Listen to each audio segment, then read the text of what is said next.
Okay, we're all set. All right. Thank you, everyone. Welcome to the Narragansett Town Council meeting of July 6th.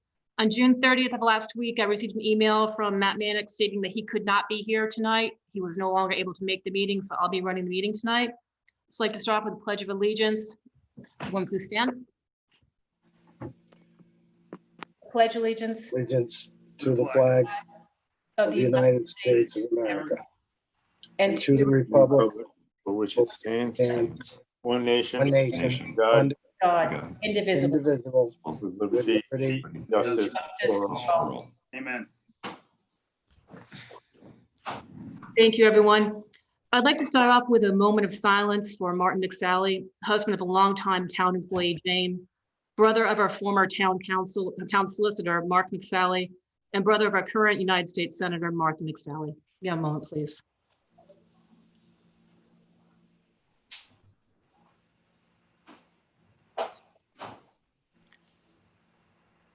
Thank you, everyone. I've asked our town manager to update us on town hall. Obviously, the town has been dealing with COVID as the rest of the world has.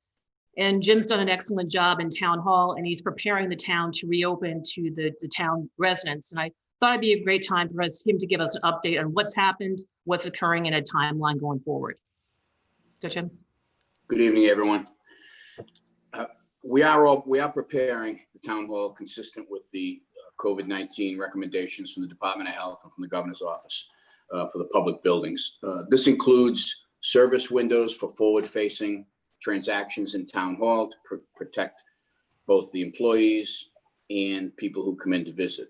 And we can assume that this may happen again. So it is a wise investment, and it is covered under the reimbursable expenses related to COVID-19. Additionally, we're moving forward with touchless faucets and toilets and dispensers, which we already have, but the toilets and faucets, again, planning for the future as we deal with this as well. Spaced floor directional arrows for foot traffic in town hall. And we're working on it this week to hire more like a customer service representative for when we first open, that will be able to screen people as they come in. Basic questions just for a little while until people are comfortable, directing them which way to go and how the transactions will be conducted. When we do open up, we will have our staff. In the past, we've had the EMA staff doing well-being checks on the employees as they enter the building. This will be transitioning to the individual departments, and tomorrow morning, the fire chief, Chief Poddington, will be meeting with the staff at town hall, training them on the basic protocols of the well-being check and the temperature check. So those will continue. I haven't really fielded I fielded one complaint about the town hall not being open. And with further inquiry of the person, they said they simply wanted to go in and pay their taxes. I greeted them outside, brought the taxes down to the collector's office and returned with a receipt. I've done that quite a few times, but that's the only complaint that we've received. The services are being delivered at an excellent level from the clerk's office, from the assessor's office and finance, community development. Everything's getting done. The collections are being made. In fact, we've received kudos for our employees from people in the community who understand the difficult situation that everyone's in, and they've praised the employees for what they've been doing during this. And I see it every day. I see the clerk's office. And one of them said to me, Kathy Craig said to me, she put on 10,000 steps just one day, just running back and forth during the primary. And I see that all day, in and out, dealing with customers, and they all seem to be very happy with the service they're getting. And I too would like to thank all the staff because I see them every day, and they come to work. They're pleasant. They're helping everyone out. And again, I'm receiving phone calls from people in the community. Everything from the people who work in town hall, we got emails and letters regarding the police and fire department service, the hard work of the Parks and Recs people and the beach staff are having a rough time this year. People are being a little gruff with them, and it's not deserved. They work hard. But right now, I anticipate that next week we'll open up the town hall. If we can have all these recommendations in place, which they should be. So tentatively, I will say it's the 13th, but it will be open at some point next week, and we will put a release out to everyone when that's finalized. Thank you, Jim, and thank you for your leadership. You've done an incredible job with a very difficult issue. You mentioned something that I need to touch on. Both of our chiefs are on the line, Chief Corrigan and Chief Farthington. I just want to thank you and everyone that serves with you. You took an oath to protect and to serve, and you certainly have in a summer that is bringing in unconscionable people with things that are happening. But I have to go to Mr. Wright, Steve Wright and his beach operations. I don't think there's one council member who has not heard a story that they just don't even want to repeat that's happened at the beach. But yet Steve's people did not take that oath to protect and serve, but that's what they're finding they're doing right now. So I'd like to ask all the town residents that are watching right now that when you go to the beach, can you please take the time to thank the beach personnel? They're high school kids, they're college kids. They don't deserve to be treated with disrespect that's happening at the town beach right now. They're trying their best to have people wear face coverings, to sit 6 feet apart, but you just can't do it with everyone. So please, if the town can embrace them and thank them, I know it would mean a lot. And Steve, our hats off. And I know that maybe another council member or two might want to also thank you and your staff as well. And I'll give them the opportunity to do so now. Well, I certainly do want to thank Steve, his staff, and everybody that works for the town manager right down. It's all a team effort. And I think right now we have one heck of a team with a positive attitude that they can handle anything. They will come up with solutions and they will make this town better and better. So thank you very much. Jesse or Patrick, would you like to say anything? Yeah, thanks to the whole, parks and rec and police fire, you guys are doing a bang up job in a very difficult circumstance. People are crazy. We just had a full moon here. Not getting any better. Thank you. Thank you. Sure. Jesse? Yeah, I agree with everything that's been said. I want to thank everyone for the work they've been doing.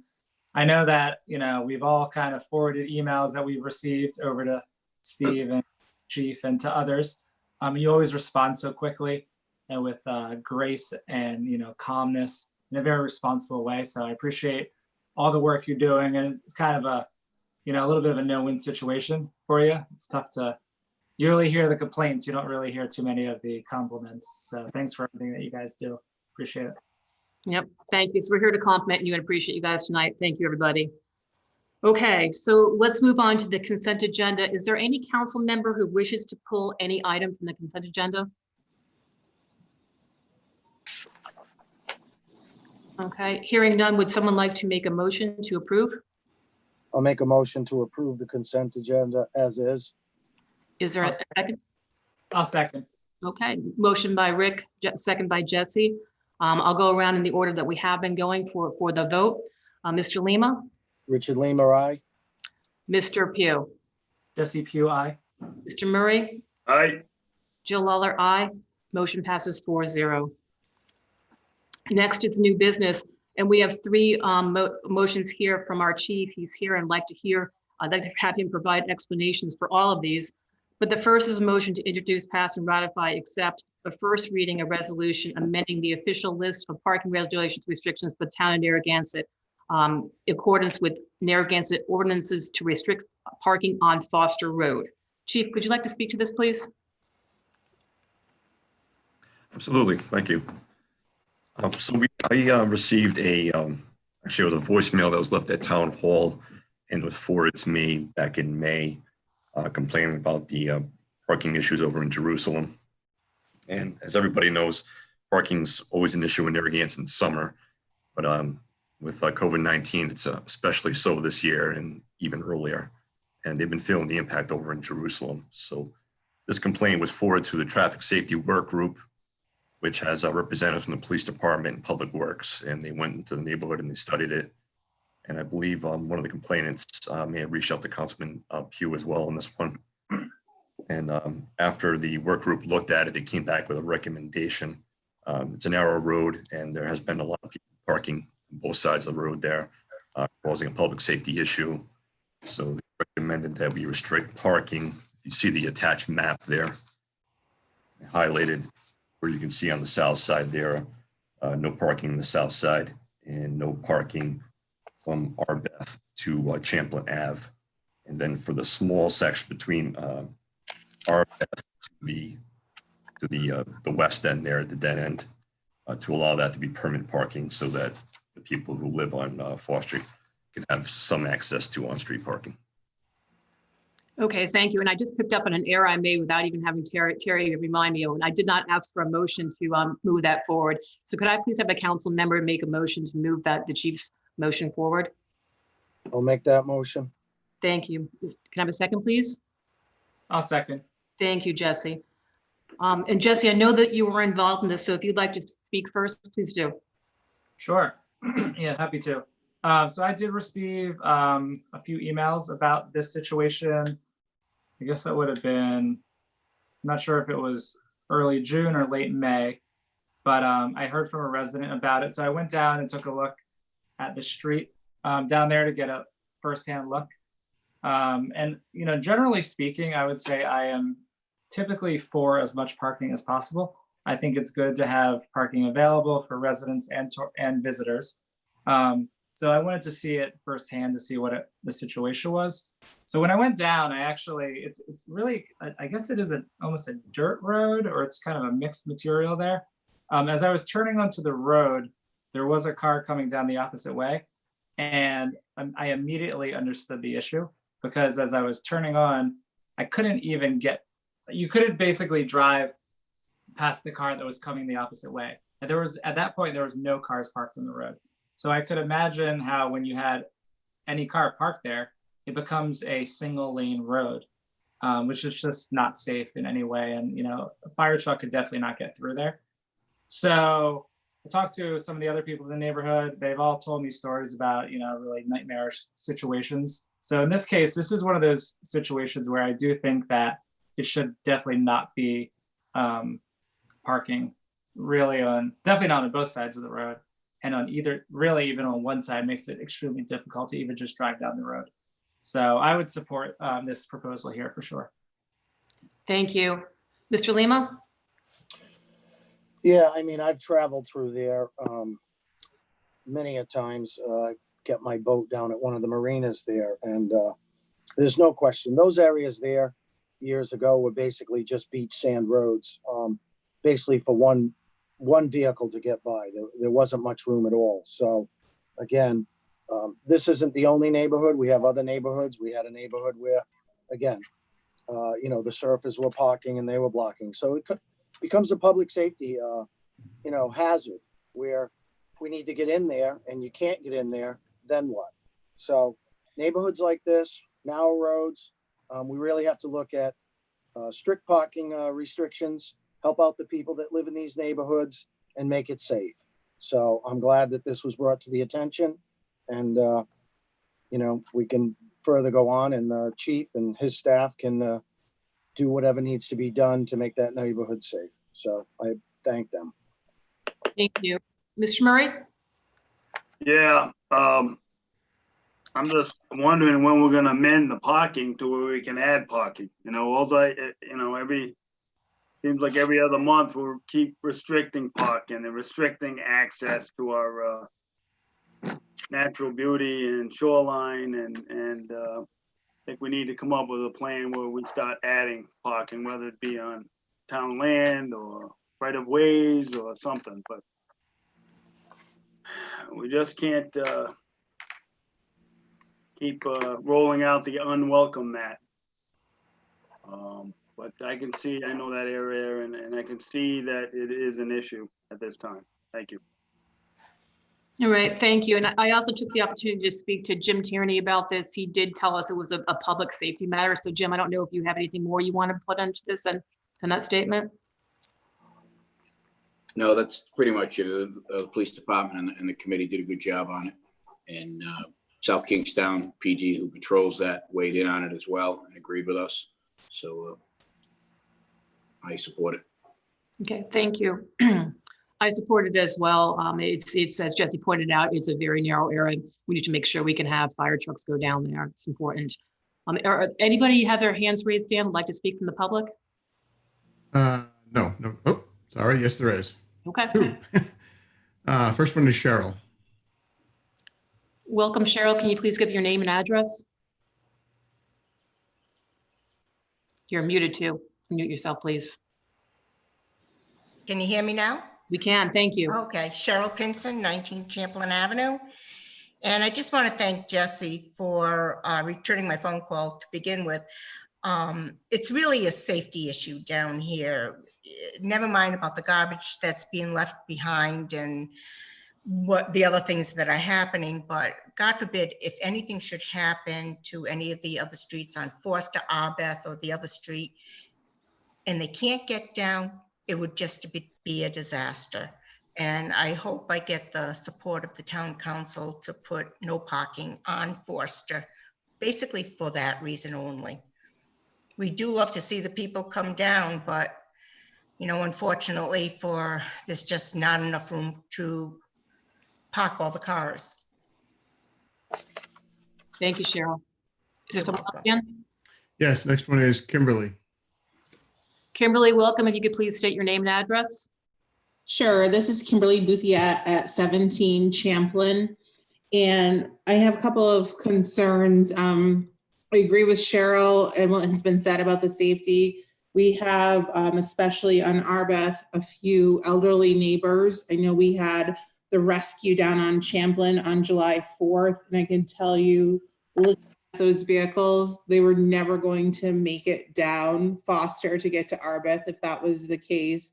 I think since the Memorial Day weekend, we've had cars full on that side. So the only other thing I want to add is I do have 2 young children, and riding their bicycles or playing has now not been an option during the summertime because there is a lot of traffic. It's kind of a dead end. There's nowhere to go. So there's a lot of cars coming and turning around between Foster and Champlain, which is right where my home is and where my 7 and 9-year-old are.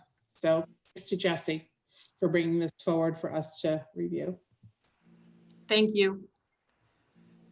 Someone else, Dan? Next is Kay. Welcome, Kay. Could you please state your name and address? Hi, it's Steve and Kathy Jakes for Arbeth, Jerusalem. First of all, I'd like to thank Jill Lawler and Jesse Pugh for going along with this and the work that the chief and the town manager have done on this project. Cheryl has done a great job reaching out to everybody, and what she has expressed and what the chief expressed is a serious problem there. The other night, just so the council knows, the cars stayed there all night long and nobody in the neighborhood knew where they were coming, going. We didn't know if they were still partying on the beach. So it's not just during the day now, it's become almost 24 hours during the holiday season. So the neighborhood really is asking all the council to vote in favor of this. Thank you for your time. Thank you. Dan? Next is, the listing name is Owner. Hello, owner. Could you please state your name and address, please? And you're on mute. My name is, can you hear me? You can, thank you.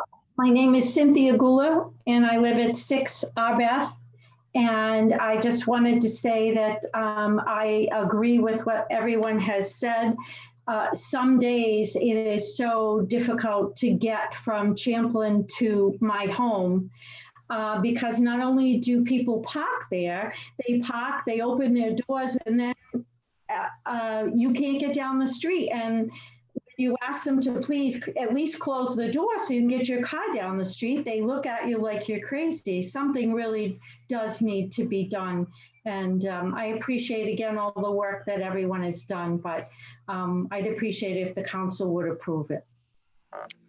Thank you. Dan, is there anyone else? That's it. Okay, seeing no one else, would anyone from the council like to make any further remarks before we take a vote? Seeing none, we'll start with Mr. Lima. Richard Lima, aye. Mr. Pugh, Jesse Pugh, aye. Mr. Murray, Aye. Bill Lawler, aye. Motion passes 4-0. The next motion is also from the chief. It's a motion to introduce, pass, and accept as a first reading resolution, amending the official list of parking restrictions and regulations in the town of Narragansett in accordance with Narragansett Code of Ordinances to restrict parking on Hazzard Avenue. Do I have a motion? I make that motion. Is there a second? I'll second. Thank you. Chief, could you please fill us in on this one? Certainly. Back in May, I received an email about parking issues on Hazzard Avenue. As I mentioned earlier, the parking issue started earlier this year and haven't intensified. So there's been a great demand for the shoreline. In this particular location, when this ordinance was originally written, for some reason it is about 100 feet west of where the designated parking spaces is, where the no parking sign starts. So what the traffic safety work group found when they looked at this is that on a high demand day, in addition to having the cars parking in those designated parking spaces, there's room for another additional 3 vehicles to parallel park in the road on Hazzard. And it really creates a congested driving conditions. And then when people are trying to back out of there, they are striking this particular resident's mailbox, hitting their stone wall and their landscaping on a fairly frequent basis. So what we would like to do is change the reading of the ordinance so it's no longer associated with the pole that's down there, because the poles can move and create issues with that. And just do it from 335 feet in an easterly direction from the intersection with Ocean Road. That will move that traffic sign 100 feet east down towards where the designated parking is now. So that sign will start where the designated parking signs, where the white lines are. Okay, thank you, Chief. Mr. Lima, any comments from you? Yeah, for the chief, isn't above that area, wasn't there area that was not posted that people were parking like past the gentleman's driveway in the west up, I would say like maybe 50 to 100 yards right off of Ocean Road? Was that area ever posted no parking? The parking restriction for Hazzard Avenue, well, actually I got the sign there. You can see how it is restricted on both sides of the road. All the way up to Ocean Road? Correct, yep. Oh, so it is. Yep, but then when you see, if you look at the map that's attached, you'll I'm see looking at it, right. that black line right there. I see it, yeah. Area that right now allows parking, where it's really creates an issue by people being able to sneak extra parking spaces in there. Right, and that was lined earlier last year or something too, didn't they put some? Yeah, we've had lines? those parking spaces lined for a while. We just need to bring that down so it people don't create additional parking that's not meant to be there. Right. Okay. Mr. Pugh, anything to weigh in on this one? Sure. Yeah, just I guess a question for the chief. So would you characterize this as just really, would you say this is formalizing the designated parking area? Exactly. I think the intent of the ordinance all along was just to allow parking where that designated parking is, where that parking lines are.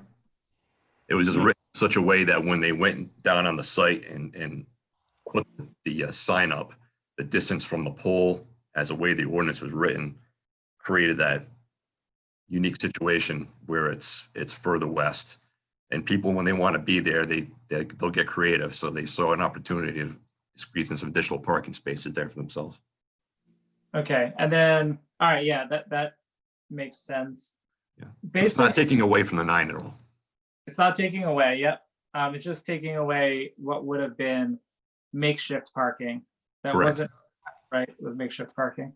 I guess my only concern here would be how the landscaping and maybe the stone wall and that sort of things have changed over the years. Have they changed? Like, is this an issue now because maybe the property has encroached into what would have been more of the public property, or is that?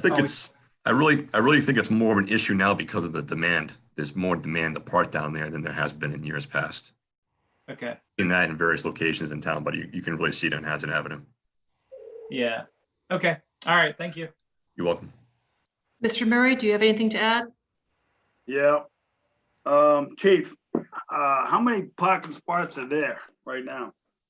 There are 9 designated parking spaces there. And with the way that where the sign is, people can parallel park in the road, creating like an additional 3 parking spaces. So you're wiping out those 3? I'm getting rid of those makeshift 3 that are creating a lot of traffic congestion issues. I think it's a problem with the traffic safety work group seeing down there. Didn't a couple of years Down there, ago it's a problem for police. Didn't a couple of years ago we gave some of our right of way to one of those property owners? I think it was a guy on the north side. You know anything about that? I don't. No. All right. Well, I just see more encroachment on people's rights to access the coastline yet again. And it's slowly chipping away. And is there any way we can Point out that it's a very narrow road, and we do need to be able to access that if there's an emergency down there. As you all know, there have been life-threatening emergencies that have happened along the rocks. And I totally agree. But where that grassy area is on the north, we can't push the pavement over and widen the road towards that end there.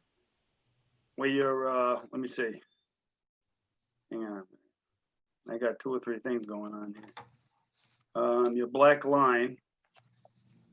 Okay, so you want to eliminate that whole black line section. Couldn't we just erase that black line to the east of that driveway? That last driveway that's to the east, and just keep those, and widen that section of the road so we can have, maybe 3 cars on the diagonal, or maybe push over that pavement edge so they can park parallel with the road in a safer manner. be safer if it was wider. When we conduct an examination of road, we look at the existing conditions, not Right. what the conditions would be if we widened the road. Right. It's just that I think if you're, especially in this situation, if you restrict parking, I think you're going to create more problems because people are going to just go down there and park because it is an attraction at the end of that road. All right. Well, I guess, I guess this is something we need to look at through engineering, but thank you. Thank you.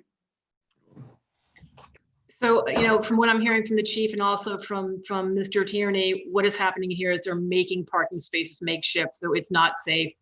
They're just pumping in there, and we need to have our safety vehicles go down. So I'm in agreement with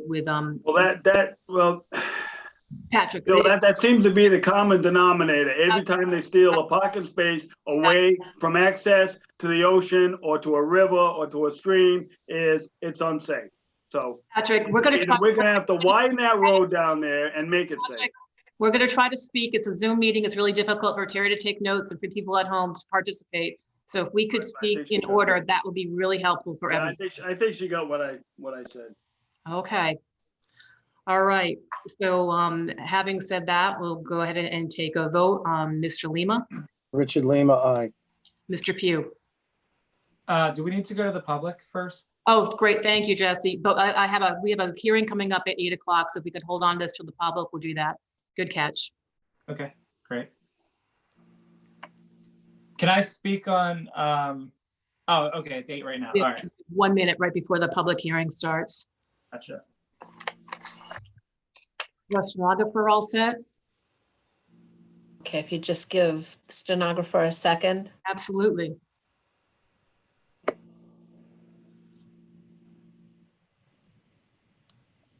All set. Okay, thank you, Lisa. Okay, the public hearing, a motion to open and hold a public hearing to consider text amendment section 7.13 of the zoning ordinance of the town of Narragansett, parking or storage of commercial or recreational vehicles. Do I have a motion? I'll make that motion. Is there a second? I'll second. Thank you. Mr. DeLuca, this is your motion. If you'd like to go ahead and explain to us, that would be terrific. Thank you, Madam Vice President. This is an ordinance that's had a little bit of history.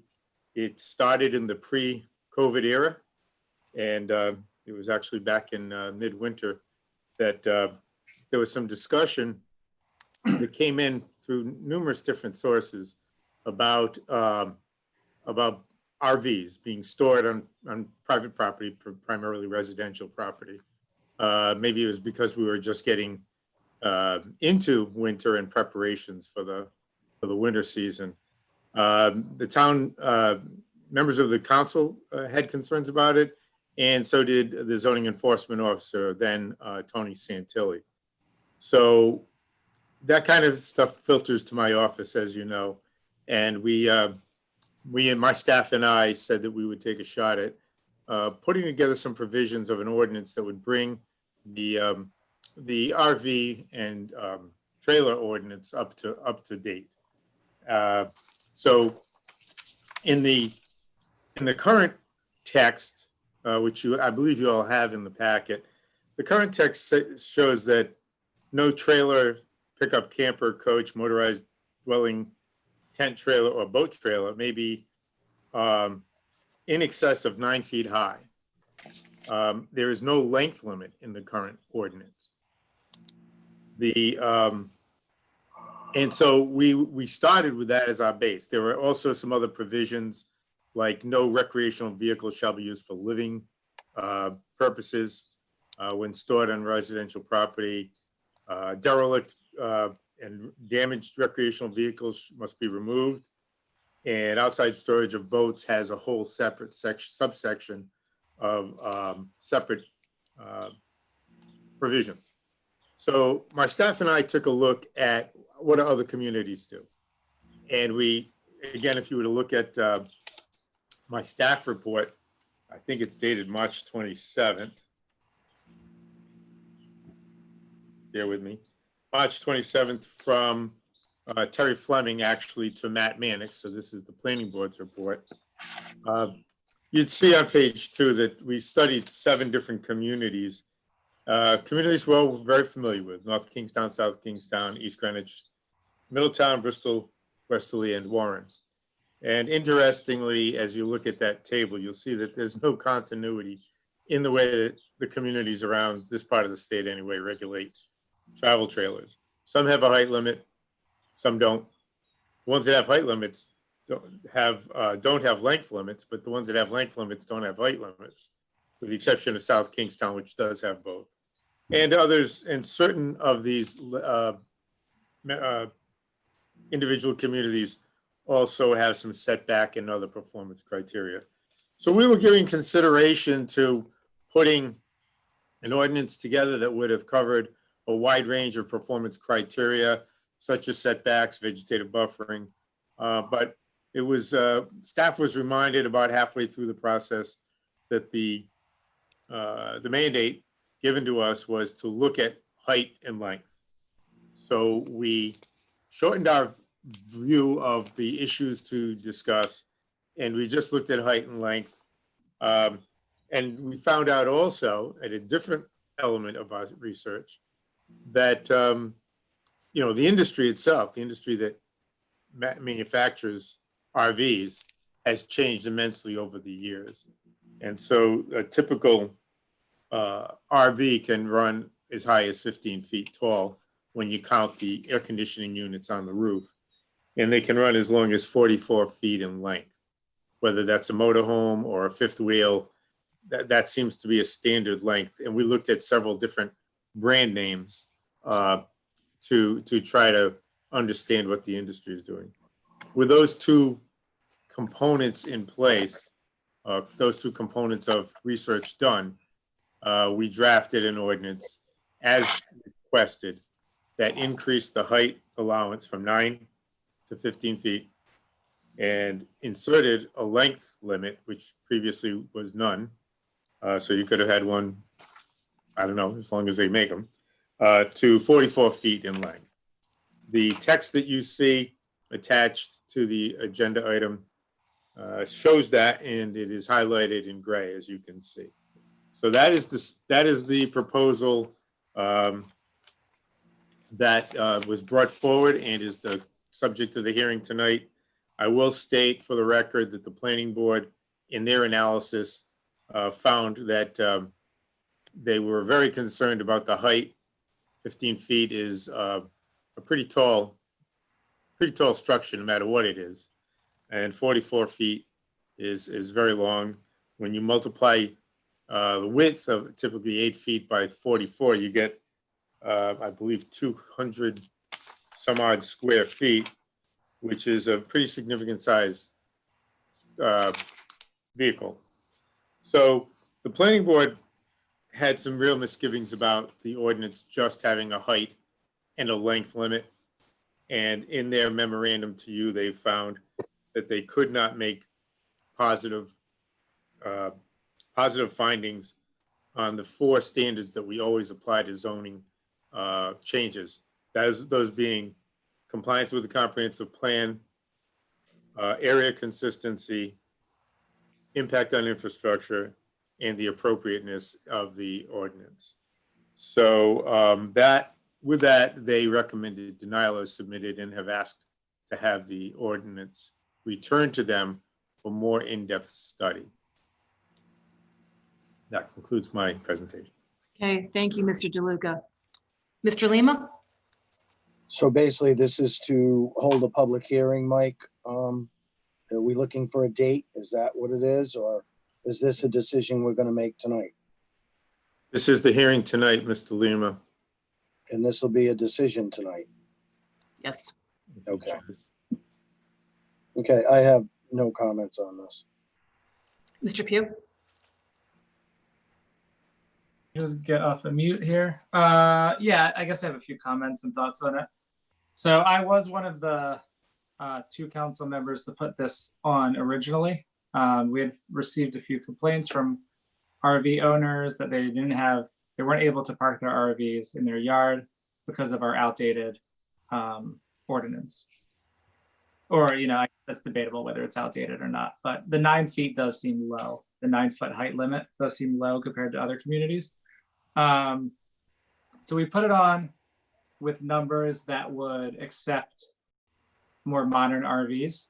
I did listen to the planning board meeting, and they made some great points. I can't disagree with the points that were brought up. And I'm definitely not going to disagree with a 5-0 vote from the planning board. I think they know better than I do what works in the town and what doesn't when it comes to the neighborhoods and different size structures. So I respect that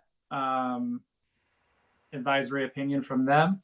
I guess the only thing I would say is we could either just vote no on the proposed ordinance, or we could discuss if we want to do some sort of compromise in terms of the height. So, does it make sense to raise it up to 10 or 11 feet to be a little bit more in line with our neighboring communities? Since the 9-foot one is just so outdated. I think the lowest one we have 10 feet in South Kingstown, and then everything goes up from there, or there's no limit. So I'd be open to making something somewhat more modern, 10 or 11 feet for a height limit. If no one's interested in that, then, that's okay too. We can always revisit this and do something more comprehensive. So, thanks. Thank you, Jesse. Mr. Murray? Yeah, I'm okay with this. I'm sorry to hear the planning board we're totally against this. There is a demographics out there that does have RVs, and today's RV is not your dad's RV because they're bigger, like everything else. We're getting bigger. TVs are getting bigger. Everything's bigger. So, I'd be open if my research has shown that the average RV is 13.5 feet in height and 33 feet long. So I think it's a good compromise. We just go with the average, amend this from 15 to 13.5, from 44 to 33 feet tonight, move it out there and See how it sticks. If anybody's up for that, that would be the compromise with me. I had asked Chief Partington, because I was trying to figure out how big, what big sizes, how can I actually take a look at the size? And I asked him what our largest ladder truck was. Our largest ladder fire truck is 12 feet high and 42 feet long. So Chief, that's correct, right? Those are the, so anyone who could visualize that, that's what this ordinance is looking for. I'd like to put something more into this. And the planning board said that they would be willing to take a look at, come back to them and take a look at things such as shrubbery and things that Mr. DeLuca pointed out that they just did not do for this. They were looking only for size. I'd like to suggest that we might want to send this back to the planning board, have them take a look at it, have them give us some more guidance, maybe adjust the size to be smaller. So we, although we need to take a look at the bordering towns, many of these bordering towns, such as South Kingstown, have acres of property, and many of our lots are much smaller. So if the planning board can come up with a way that people don't need to look out in their backyard and see someone else's recreational vehicle, and the size and dimension and buffering, I'd be open to hearing that and have them come back. Anyone else want to think about that? Yeah, I'd agree with that. We'd kick it back to them, punt it back to them and see what they, they're gonna see our thoughts. But your fire truck is stored inside. You're not gonna store a mobile home Patrick, inside unless you have a private garage. I'm just saying visually how large it is, because that's Sure, big. I understand. I don't want to see that next to my house. I'm sure you don't either. What's that? Have a garage that big? No. An RV that big next to your house, you don't want to see it. I wouldn't care if my neighbor had an RV. I really wouldn't. I'm not saying an RV, I'm saying an RV the size of our largest fire pumper truck. Jesse, do you have anything to weigh in? Sure. Yeah, I mean, for me, it's more of a safety issue. Again, I guess that's the third thing in a row. But, going around, I care a lot about safety. Going around a corner, you're totally blind if you have an RV that large. So it does need to be considered in different zones. It's just not a one size fits all across the town. I'm fine with it going back to zoning as well and let them put some of their thoughts into it and bring it back to us. That's fine with me. Okay, Mr. Lima? If you want to kick it back to zoning, let them look, recalculate some figures. I have no problem with that. Okay, so Terry, help me out with this because we're going to actually change it, but I do need to take some public comment as well. So what do I do here as far as navigating? Well, this is the public hearing, so you might want to take some comment at this point, and then decide whether or not to leave the public hearing open. Okay. Dan, is there anyone from the public who'd like to speak? Yes, there is. First one is Terry Fleming. Mr. Fleming, welcome. Please state your name and address. Terence Fleming, 38 Bedford Circle. Jill, we have to swear them in. Okay, thank you, Mark. Terry, please raise your right hand. Do you swear to tell the truth, the whole truth, and nothing but the truth? I do. Thank you. Thank Right you. hand, not left. You're looking at it opposite. So thank you, Council Vice President. And based on the comments that all the members have indicated that they don't have a problem with coming back to us, we think feel very strongly that it should come back to us so that we can work on elements of the ordinance that we think are appropriate. The one thing people continue to miss here, I think, just for your consideration, is the setback issue. Right now, if we have a shed in our town, it's 144 square feet. It has to meet the same setback as the house itself or the garage. Sheds that are smaller still have a setback, but sheds of 144 square feet. This RV is 352 square feet, and it can be parked on the property line. So remember, setbacks are there for a lot of reasons, but one of the main reasons is to not impose on your neighbors and to not loom over your neighbors with a large house or a large garage or a large shed. This will be sitting on a property line in a driveway, looming over the neighbors. So the board felt very strongly that in the consideration of an ordinance, we have to take into account setbacks and propose to you setbacks that are appropriate based on lot size, based on the size of the vehicle, et cetera. In addition, staff had suggested and the board felt that certain buffering, vegetative buffering, particularly as Ms. Lawler indicated, in smaller R10, R20 zones, might be appropriate to shield these large structures from their neighbors, because they are visually going to impose on the neighbors. They already do. It's not about not allowing bigger vehicles. It's putting it in, depending on the size and the analysis, but putting in appropriate setbacks and buffering so that people, I mean, again, a shed can only be 12 feet high. That's the maximum, and 144 square feet, and it has to meet the same setback. A garage can only be, what, Michael, 30 feet high, right? No, 18 feet high. 18 feet high. And so this RV is looking at 15 feet high on the property line. So the board unanimously felt that it wasn't appropriate just to adjust those two dimensions, but to really do a more thorough job with setbacks and buffering. And would really appreciate you sending it back to us. We'll work with the staff and come back with an ordinance that we feel is appropriate. Thank you. Thank you. And for those of you who do not know, Terry Fleming is the chair of the planning board here. Dan, is there someone else? There is. Next is Mark. Welcome, Mark. Your name and address, please, and you get sworn in by Mr. Davis.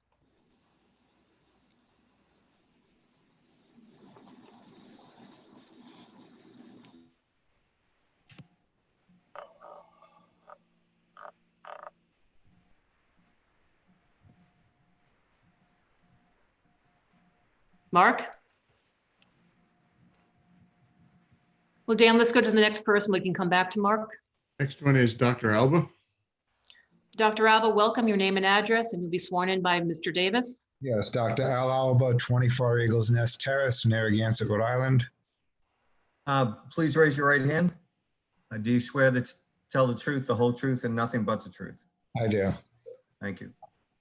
First, I want to applaud all of you for taking the time on considering the consequences of these larger vehicles and the consequences on the neighbors who don't own the vehicles. I think that's very, very important. So, we all want people to enjoy recreational vehicles and whatnot, but there have to be limitations. There have to be limitations in regards to the zoning, as Mr. Fleming said, because when we allow things which are basically literally blown out of proportion or too large, it adversely affects all the neighbors. It decreases the value of people's property and peace of mind. So even though you might have people who are RV lovers, there are others in the immediate neighborhood who the value of their properties can go down considerably if these people are going to be living there a long period of time, and it could literally be considered like an eyesore. So I think these factors all have to be considered. I want to applaud the planning board, and I hope that the planning board also, and all of you going forward, consider if any of these developers from the outside or real estate professionals outside, and think about tearing down these small houses and building up these huge houses in some zones, which, these big houses encroach on a lot of these smaller houses that have been there for years. So just like we're taking the time to be so concerned about these RV vehicles, which we should be, I think the town of Narragansett going forward has to be really careful and really be considerate that when you have I call it spot zoning, but when you have these 2 and 3 bedroom communities, and then you have a 5, 6, 7, 8, 9, 10 bedroom house put in there, I think that's a travesty. It's sad for all the immediate neighbors. So thank you on this point, and hopefully going forward, the planning board and zoning board will strongly reconsider not having these huge houses being built in these developments, which are made for more smaller houses. Thank you. Thank you. Dan, is someone next? Yes, next is Carl. Welcome, Carl. Can you please state your name and address and be sworn in by Mr. Davis? Lambert Street, Narragansett, Rhode Island. Carl, would you please raise your right hand? Do you swear to tell the truth, the whole truth, and nothing but the truth? I do. I'm having a little trouble hearing you. I did hear you, but it's very faint. I don't know what to do. Looks like there could be a microphone adjustment here. I don't know. There you go. Better? Lisa, that's perfect, Carl. Lisa, did you get his address? If I could have it one more time, please. 76 Lambert Street. Thank you. Thank you. I would like to make a couple comments on this ordinance. I was pleased to see it being reviewed, so I think that's great. I think it's been stated that, excuse me, that it might be outdated since it's probably been in its current form for quite a while. I happen to be an RV owner. I've dealt with this ordinance, it seems like on a yearly basis. Within an hour of my getting home, I usually have a policeman here, and then the building officials come within an hour. Now, I've been gone for 6 or 8 months at times. And every time I come home, that's how it goes. When we come to pack it to leave, we also have them showing up too. I brought the attention of other RVs that are in yards set up with electricity running to them and everything. And that situation continues to this day.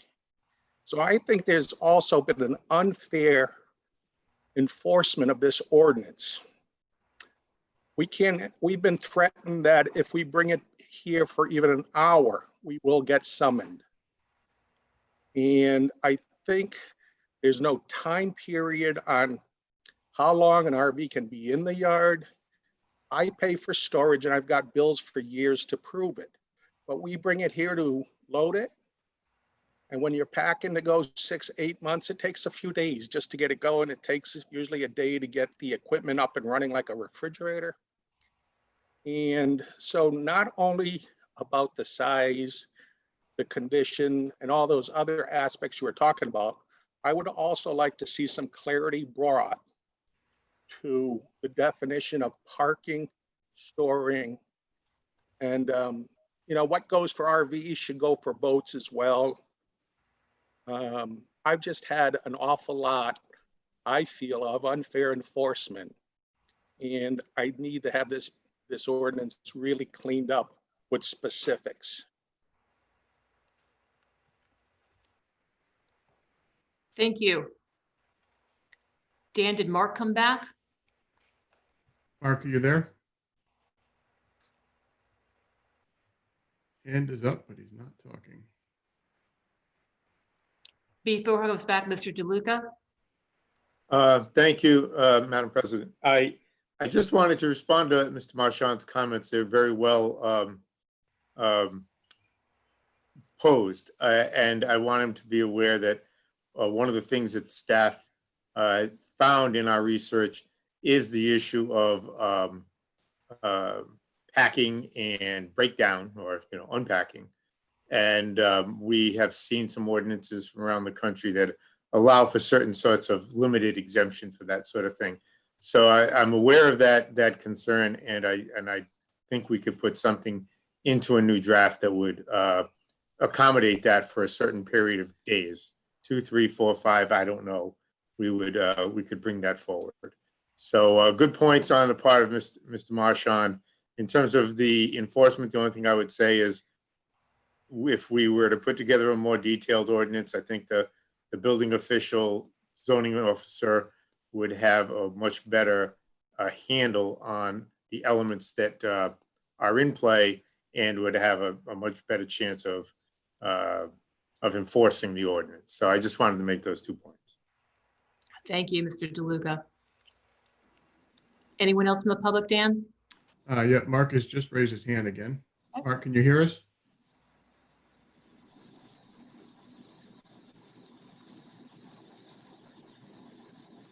Mark? Probably clearing out his RV. Maybe not.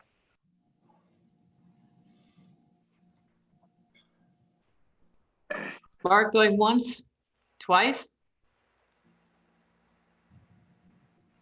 Can't hear him. Is there anyone else, Dan? Just Carl again, who just spoke. Mr. Marchand? Yep.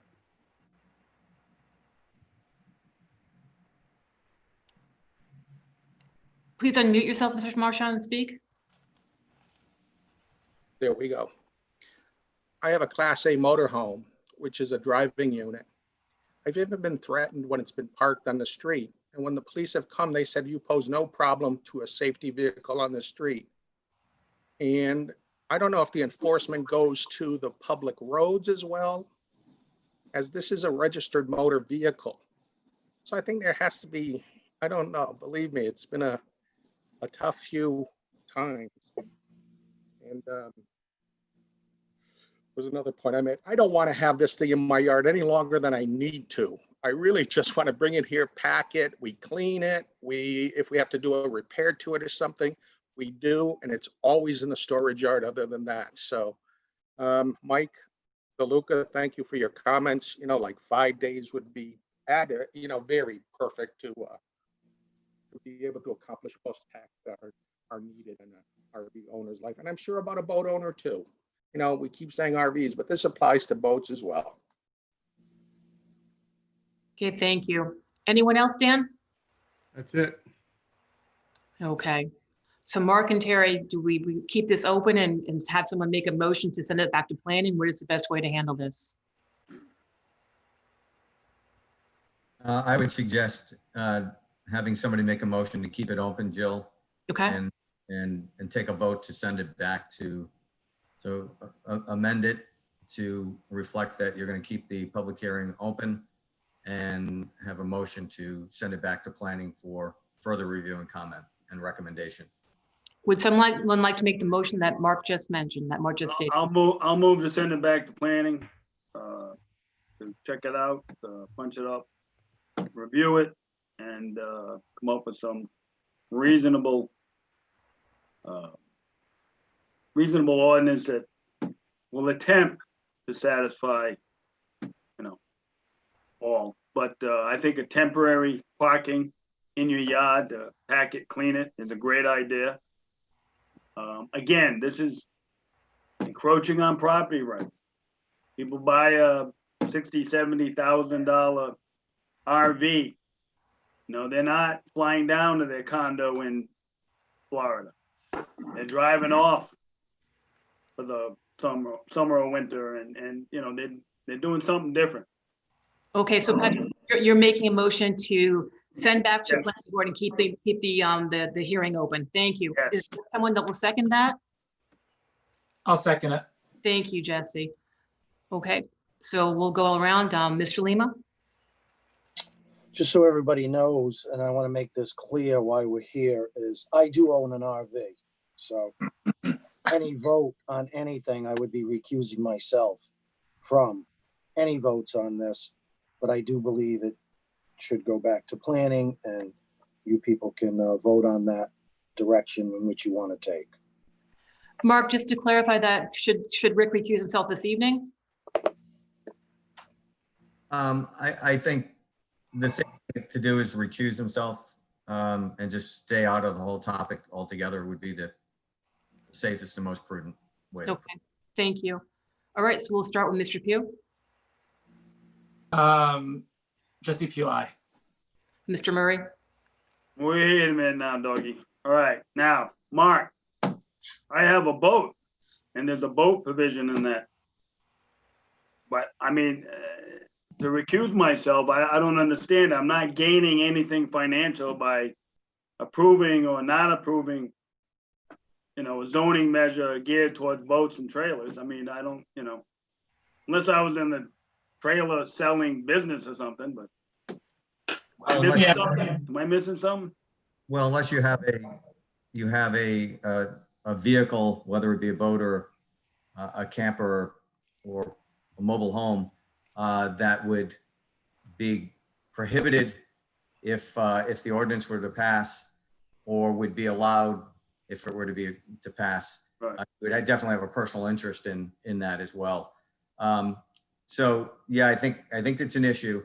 I don't think, there was an abundance of caution with Ricky. Same goes for you. I think referring it back to the planning board is fine. But when it comes back and there's a substantive vote, Right. then I think we have to evaluate that in greater detail.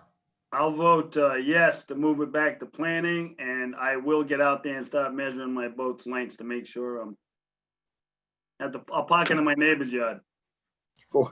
44 feet, Patrick. I think you're under 44. Yeah, I'm covered. I'm covered. There you go. Jill Lawler, aye. So the motion passes 3 with 1 abstention. Okay, moving on to our next public hearing. So motion to schedule a public hearing for Class B victular limited license for Monaghan's Inc. Restaurant Inc. doing business as Monaghan's Clam Shack. Matthew Combs, president, 190 Ocean Road, Plat E, Lot 150, Narragansett, Rhode Island. Is there a motion to open? I'll make that motion. Is there a second? Second by Patrick. Thank you. Okay, this comes from Terry. And Terry is telling us that she has a date, she's suggesting of August 3rd to be able to have the hearing. Is that correct? So this is, as we know, this is for the long-awaited Monaghan's beer and wine license. So having said all that, I'll start with Mr. Lima to see if you have any comments before we go back. So this would be this has to go out for a public. This will be the public hearing, and Terry's recommending we have the public hearing on on August 3rd. Because it can't be any sooner than that, I'm taking it. That would be the quickest one that we could recommend at a regular meeting, yes. So we had a special meeting for another license. And that particular license, believe it or not, was to help that business move along, hopefully be able to sell alcohol, its liquor, open up, and come to find out, we approved all that, and that establishment may not even be opening this year. This establishment is open. So, I mean, to me, Monaghan's Dock has been waiting a long time. I mean, they'd probably like to have it sooner. I'm fine with August 3rd, but if people from Monaghan's Dock, the owners or anything, they come up and they say any way to move it forward, I'd be for moving it forward if it could be done, but I'm fine with August 3rd, so I'll go with August 3rd. Okay, thank you. Mr. Pugh? Yeah, I agree with Ricky. I think if we could do a quick special meeting, it's like a 10-minute process. Let's get it done so they can have more summer where they can serve. So we could do it earlier. I'm for that. I mean, August 3rd is fine too, but I would prefer earlier. So thanks. Okay. Mr. Murray? Well, this is a public hearing, so this is going to be posted. So it's a little different from up and down vote to move forward. So Terry, there's no way we can advertise in like the Independent and the Times to kind of give a double dip on advertising to offset and maybe move that calendar a little forward for these folks, as this issue keeps coming up, and I don't know why they don't have a full liquor license by now. And this is just beer and wine. Yeah. Terry? The Narragansett Times is our declared newspaper of record. So that's where we run our legal ads. This public hearing for our beer and wine license is no different from a full liquor license in as much as it requires advertisement for a specified period of time in accordance with state law, so many days ahead of the hearing itself. And because it's a new license at that location, it also requires a butter notification within a certain radius by the applicant. And that has a time element too. If you to look at a special meeting, it's feasible to have a special meeting of the town council on Monday, I think it's July 27th. That's an off night for the council. That would be the 4th Monday. That would applicant an additional week. So that would just make the deadlines for advertisement and notification. The applicant still has other things to get in order, either before that or if not, then before the license is issued. The license may be granted upon your public hearing, but it won't be issued until all state and local requirements are met, Contingent upon. hearing date up or not. All right. But since the times, see, the reason why we're getting backlogged here on some of these issues is because the Times only comes out once a week. That's Right. correct. That's the issue. Now, With is there any the, way we can make also the Independent, the paper of record for us and, in some kind of, special meeting ordinance? Yes. I mean, because of COVID-19, because of the, whatever reason they cut back, if we decided to kind of speed up process for, certain businesses in town, if we use both papers, would that, assist? I don't know, maybe that would be actually a question for the finance director, only because the Times won the bid award. Right. So I'm not sure if we have a policy for advertising in the Independent at all. Right. All right, getting into more legalese and bureaucracy, it sounds like. Well, I don't know, if we can push it up and then make it contingent upon them meeting their, local and state requirements. I'm for that. So that'd be the July 27th. Yes, if that's the council's choice. I move that we try to make that date of special public hearing on July 27th. Anybody have a second? Second. Well, I hadn't spoken yet, so I'd like to speak before we go out to the Oh, call. I'm sorry. I'm sorry. Thank you, Patrick. This is a small business, and we just, as Rick stated, we just had a special meeting for another one. It's disappointing. I hadn't heard that they're not going to be able to open up this year. Special meetings are easy, as Jesse said, but we need to make sure that we're actually going to be having a business that's going to actually use it this year. Monaghan fits that bill, so I would be for having a special meeting, a brief special meeting for this to make that happen. As long as Terry is telling us we can meet the requirements with the Narragansett Times and all the other authorities, and they certainly also do have in the fact that they need to meet all state and local requirements with their liquor licensing and getting paperwork out to all their abutters. So having said that, let's hear from the public, right? This is just a motion to schedule. Right. We don't, I wouldn't mind hearing from the public for scheduling, but that's okay.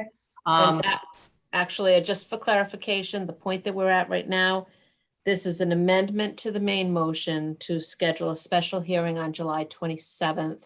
And I do need a time designated for that. Okay. Is anyone up to doing it during the day so you don't have to have staff have another evening meeting? See, like, I would a little lunchtime do for people that have lunch schedules. So noon, that way staff doesn't have to have another meeting. Jesse, would that work for you? I'm not sure I can make noon. I could do like 1, Okay. but also, if we have 3 people, that's good enough, right? Sure, it is. As long as we have 3. Rick, would a 1 o'clock meeting on that Monday work for you? Yeah, any of those times work for me. Should anybody check with the establishment to make sure that they would be ready if we were going to move this forward? Would that be something that we should also be looking into? Because maybe Monaghan's is already scheduled, insurance policies with this liquor license to be at a such and such a date, deliveries, whatever. So again, this is a tough process. We want to move it forward. We want to help them, but yet will they be ready?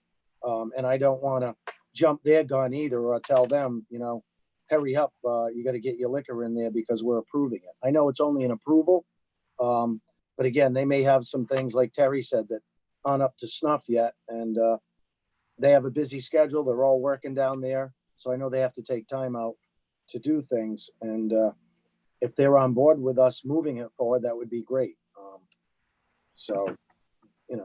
It seems to me like we got to kind of include them on some of this to let them know we want to do this. We all have the right intent of helping out the businesses and helping out this business, but does it work for them as well? So it looks like we have two Combses with their hands up. Stan, would you like to one? 1 PM confirmed on the 27th by me. That's fine. Okay with me.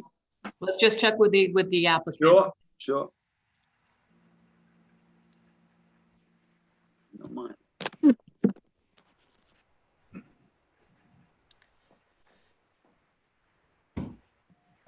Hi, Hi, Matt. Please speak. oh, Matt Sorry, Combs. Jill, we have to swear them in. Nope. Right. So can you please state your name and address for the record, please? sure. Matthew Combs, 82 Robinson Street. And can you please raise your right hand? Swear to tell the truth, the whole truth and nothing but the truth? I do. Thank you. We really appreciate this, and yeah, we are absolutely ready. We've got insurance in place, and so we are ecstatic and would love to have the early meeting. So we really appreciate it. Excellent. It'd be great for us. So thank you very much. Good.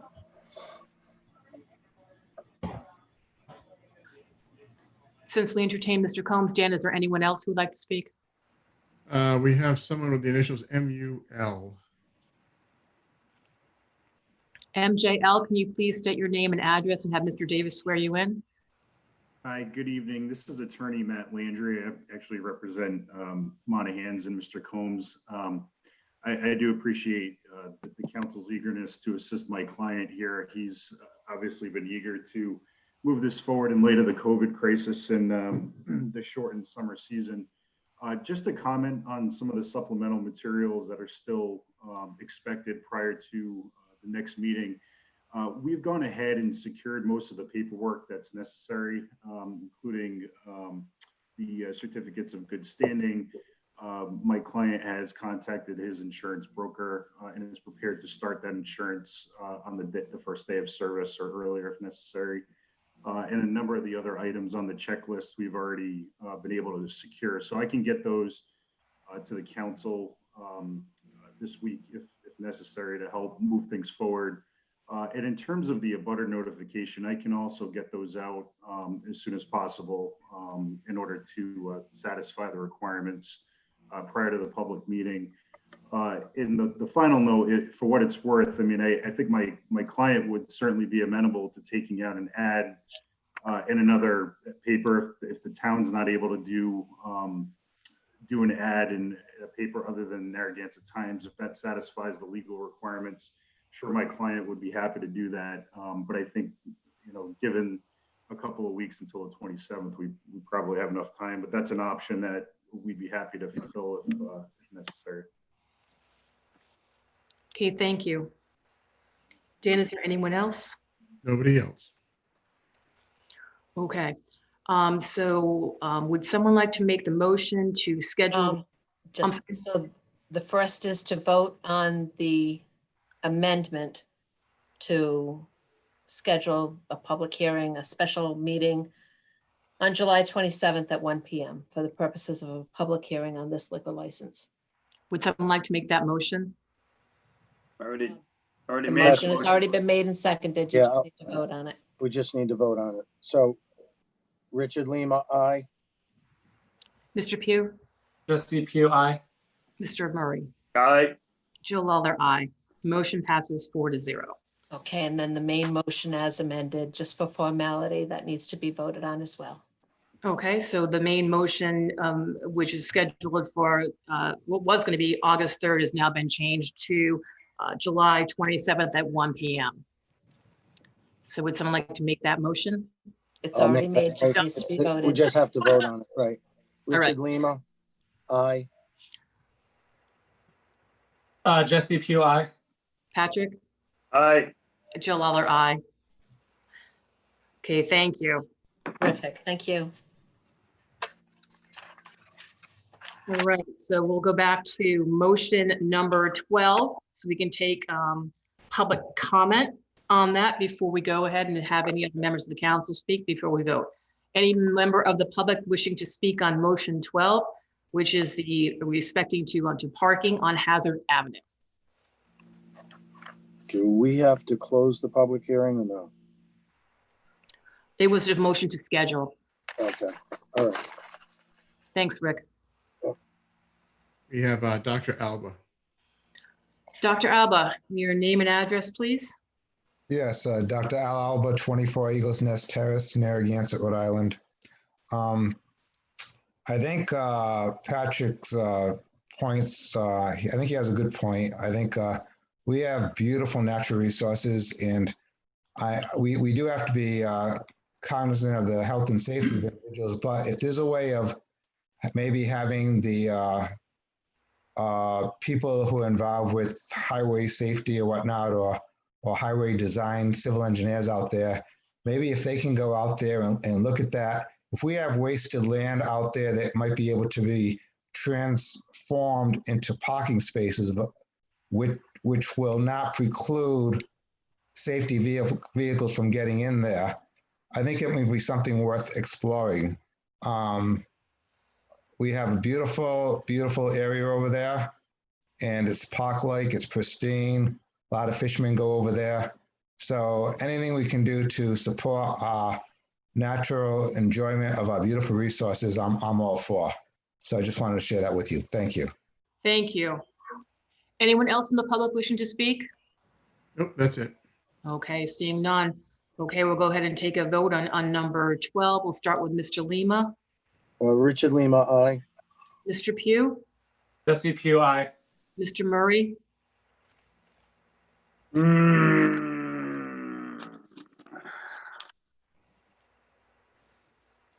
Vote no.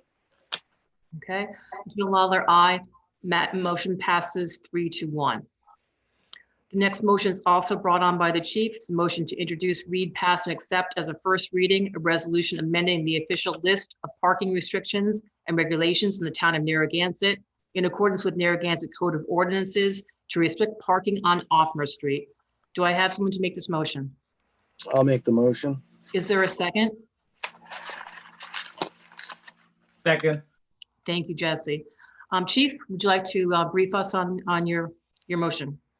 Certainly. The easiest way to follow this, if you take the map out that's attached, you'll see the yellow line that I have on Offmore Street there. Public Works received some complaints from the people who live there that there's a small section of the road that is signed as a parking restriction tollway zone, and it just impacts 4 residences. The entire rest of the street has a permit parking only seasonal restriction. They put that complaint in, I sent it to the traffic safety work group, and they took a look at it, and it turns out what caused this was a procedural problem with ordinances being passed for Offmar. There were 2 old ordinances, one in 81 and 86, that had created that tollway restriction. Then in 91 and 2008, the town councils at the time passed a new ordinance to make both sides of the road permit parking only seasonal, but they did not do away with they didn't repeal the old ordinances, which makes them still binding. So when Public Works does the signage, they have to basically, you picture a map with multiple overlays on it. They have to kind of read ordinance by ordinance and then figure out the signage. So their recommendation was just to repeal the 2 old ordinances that should have been done originally, and that will create a new parking situation, a consistent parking situation for Offmar, where both sides of the road, entire length, will be permit parking only seasonal. Thank you. Mr. Lima? So basically what's going on now, Chief, is we put this ordinance in, people park there, and they're gonna get ticketed. Is that correct? Right. If a resident, even if they're a resident lived non-residents. there, Right. a non-resident, or even if a resident parked there, their car could get ticketed and towed in that small section. So it could get towed as well, Yeah, right now. right now. So what you want to do is eliminate the tow and just have ticketing only? Right. Yeah, then that section will be like the rest of the road would be, that if you don't have a permit, then your car will get a Right. ticket. Right. So the thing that I'm finding out, and believe me, I'm all for this, helping these resident areas out, because Othmar Street, again, for those that don't know. It's very close to the beach. Cars from out of town, out of state, with GPS systems, they know exactly all the streets, all the areas in this town. They know where the non-parking signs are, and they know right now it's a $35 ticket. And for some people, $35, I'm on vacation, they don't care. They're gonna park there, they're gonna park all day, they're gonna go to the beach. I get it. I'm all for this, but I will just like to state this. I think the future is we need to do something with the parking tickets. Increase that so that people aren't going to tend to park in certain areas, especially in neighborhoods like this particular street, and others that are in the area where, you know, they'll just get loaded up both sides. And, you know, people are going to walk to the beach. They're walking from the elementary school down using that parking lot, which I think is fantastic because, again, there's an open parking lot. But in these neighborhoods, they're just overcrowding it, parking. We're throwing a $35 ticket on there, and to a lot of people, just pay the parking ticket, park there, and on my way.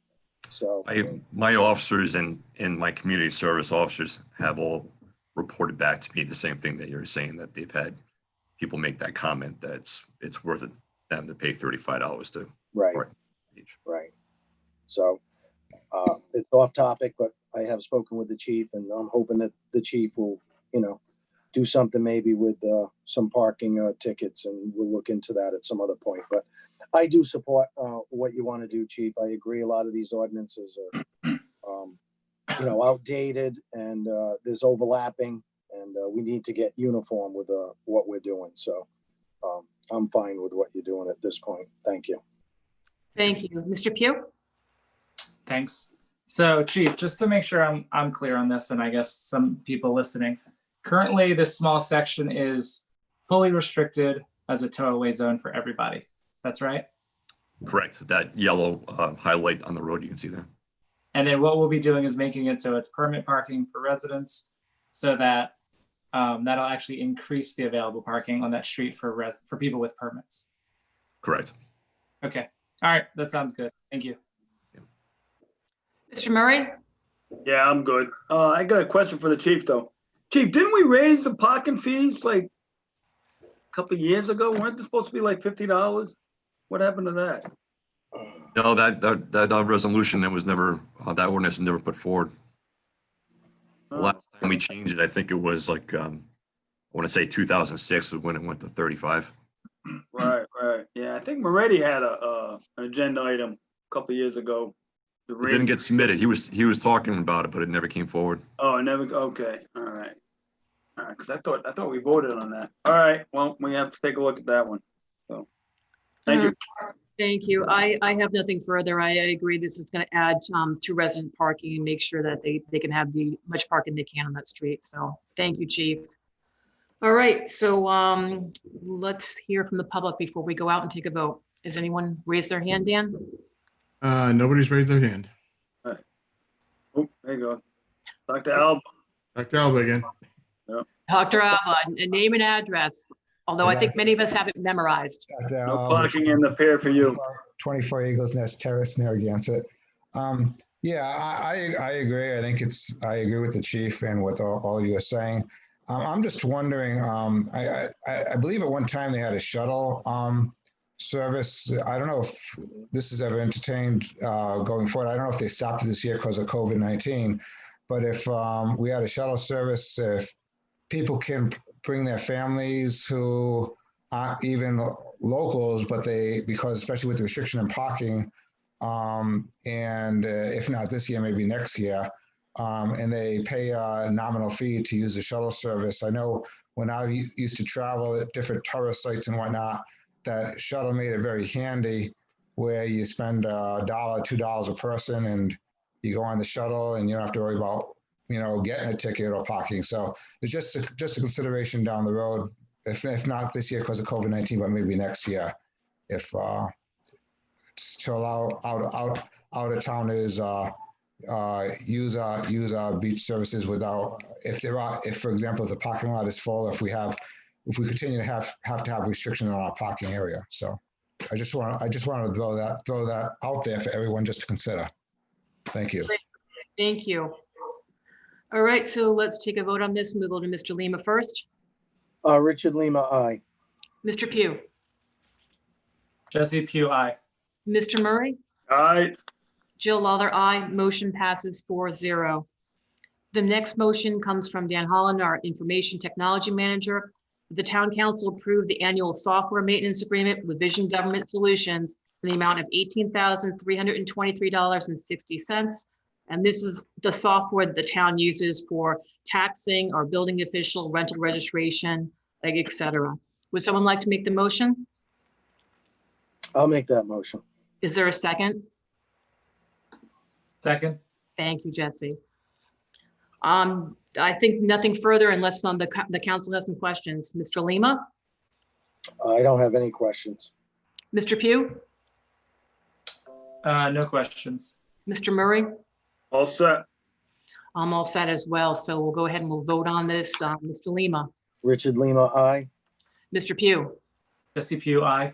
Mr. Murray, Aye. Jill Lawler, aye. Motion passes 4-0. Like that one, was nice and quick. The next one also comes from Dan Holland, and this is the town council approved the renewal of our annual VOPI phone system hardware support and maintenance agreement with Carousel Industries in the amount of $10,578.44 for the fiscal year 2021, and authorize a town manager to sign the agreement after review by the town solicitor. Do we have a motion? I'll make that motion. Is there a second? Second. Does anyone from the council wish to speak on this? Mr. Lima, No, I have nothing to say on this. Mr. Pugh, No comments. Mr. Murray, All set. Jill Lawler, all set as well. So we'll go ahead and we'll take the vote. We'll start with Mr. Lima. Richard Lima, aye. Mr. Pugh, Jesse Pugh, aye. Mr. Murray, Aye. Jill Lawler, aye. Motion passes 4-0. The next motion is from Steve Wright in Parks and Rec about the Little League.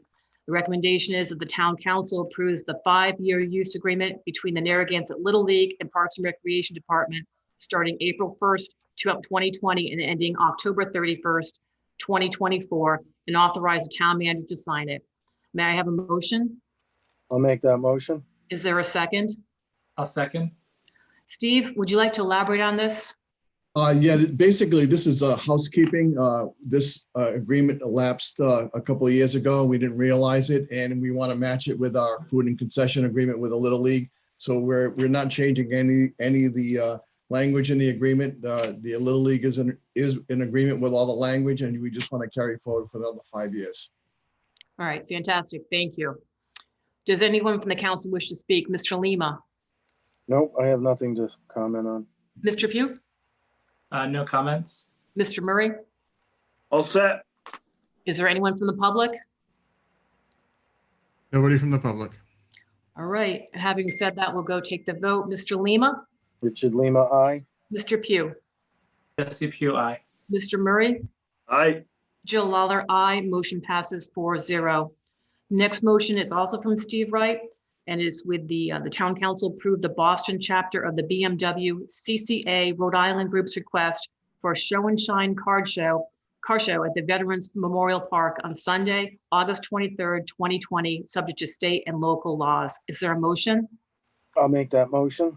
Is there a second? I'll second. This is an annual event that takes place at Veterans Memorial Park every single year. Does anyone from the council wish to speak on this? Mr. Lima? Nope, I think it's great that we can still do an event like this, so I'm all about it. Thank you. Mr. Pugh? Yeah, I guess I'm coming from a different perspective on this one. So I actually have some hesitations with this sort of event. And I'll basically be saying the same thing later on in the meeting about the art one as well. I don't think it's my opinion, a great idea to have these sort of formal events with large gatherings at this point. In my mind, these things are kind of out for the year, especially when we, read the news about how things are going across the country. I know Rhode Island, Massachusetts is in good shape right now. However, we do have people coming from other states. especially something like a car show where you have vehicles that you just want to touch and people do. And then we're not going to have a police detail there. This is something that I think is too early to happen. Right now, I think it's a little bit of a false sense of security in the area. So I would be against this. Okay. Mr. Murray. Well, a lot of those participants may not be able to come here because technically if they have in a state that has 5% or more infection rate, then they have to quarantine if they come to Rhode Island. So it might be a lightly attended event in the first place. So I'm good with it. I think a little activity out in the hot sun with a good southwest breeze ain't gonna kill anybody. Okay, so this is the Boston chapter. So I don't know that currently there's no restrictions about them coming in and quarantine, but Mr. Wright, like you need to speak, so I'll let you speak. Yeah. It says the Boston chapter is actually a local chapter, and it's not your typical car show. This is their 10th year. They've been doing it every year. It's actually quite a small show, and as you know, the governor's office has a outdoor gathering of 250 people or less. This is not going to draw anywhere near 250 people. It hasn't in the last few years. I would doubt very much it'll draw anywhere near close to 100 people, other than people in the area walking by for their shows. And people don't typically be touching these cars too much. So I don't think it's going to draw that kind of a number of people here. But again, we haven't had a problem in the past with a large crowd for this particular show. So again, that's why we put it forward. Steve, are the cars then tented off so that no one can touch them? Is that what you're saying? Well, I mean, they're out there, but it's not like they're all over them like a typical car show. I mean, they're high end cars, and people are, they can touch them, but not in and out of them all day long. Okay. All right. Steve, is there any way you can arrange that the cars are 6 feet apart? We can do that. We have plenty of room out there. And I think where I go. Okay, Dan, is there anyone from the public that would like to speak on this? Yes, there is. Dr. Alba. Dr. Alba, your name. I think it's Councilman Alba. Yeah, I think this is a go. I think people should have a certain amount of recreation.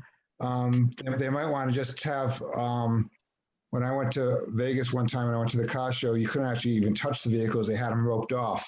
So that might be just a consideration, just have them roped off. That way they're not going to have people possibly, touching them or jumping in them or what it might be, and possibly. So we might take, I saw on the Art Town Facebook page, they said that they got the art show coming up, and they said it's going to be run with COVID-19 guidelines. So she clearly said that they're going to have protocols set up. So that way there's going to be safety, show social distancing and whatnot. And I understand and respect Jesse's comment, but when I see the pictures down south, these are thousands of people splashing around in pools on top of each other. So I think this is, I think these two events, the art show and the car show, I think that'll be great for our town. Thank you. Thank you, Dr. Alba. Okay, having said that, we'll go ahead and we'll vote on this. Any other hands, Dan, before I go on? Nope, that was it. Okay, thank you. Mr. Lima? Richard Lima, aye. Mr. Pugh? I don't know. I guess I will go ahead and vote yes as well. Okay, thank you. Mr. Murray? Aye. Jill Lawler, aye. Motion passes 4-0. The next motion is from Mr. DeLuca, that the town council approved a request from MSJS QOFI LLC to amend a utility easement on Plat K, Lot 460-D. Is there a motion? I'll make that motion. Is there a second? Second. Mr. Murray seconded. Thank you. Mr. DeLuca, take it away. Thank you, Council Vice President. This application comes in from Attorney Jack McGreen. I believe he is on the attendees list, and I would like to defer to him to make the presentation if Dan can find him down the list. There he is. He's on. Hi, Mike, can you hear me? Yes, Jack. Mike, would you be able to pull up that plan that I submitted with my application? Would have to ask Dan to do that if it's in the packet. Dan, there's a I don't have the cul-de-sac packet map. open. I think it's page 102. There's two plans. There's an overall plan that shows a cul-de-sac and then another plan that shows the utility easement. Right. If I could see the overall plan, it might be easier to see the picture to see what we're trying to do. Yeah, it's like 102 and 106. I have to pull it up. I don't actually have that open. Does that pop up in the second box? Hang on, it's coming. Okay.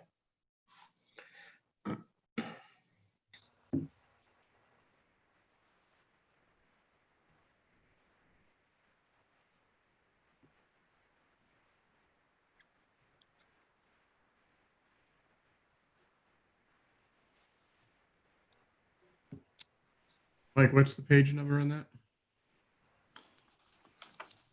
I do not know the page number, but it's the first page right after item 18 in the packet. Dan, it looks like page 102 and then page 106 have the diagrams. Okay. Thank you, Joe. You're welcome. There's actually another plan that I had sent. Yeah, I didn't see it. That didn't make it? Okay. So anyway, if you take a look at that plan, you'll see that back in 2004, there was administrative change to this plan. And it was converted from a cul-de-sac to a hammerhead. So that cul-de-sac that you're seeing right now on the screen, which I can't see, but disappeared, Dan. Yeah, that's fine. So I have a picture. So the cul-de-sac that you see, that went away in back in 2004 when we did administrative plat approval to change it from a cul-de-sac to a hammerhead. What we didn't do, and I think it was just an oversight, is that we didn't ask that the utility easement be moved to the edge of the hammerhead. And so there's a person right now that is building a house on that lot that used to be the cul-de-sac, which is now part of his lot. And he just needs to scooch over those underground utility easements a few feet so they can locate his garage on the property. I believe last month the house was approved, but we pulled out the garage so that we could request this relocation of the underground utility easement.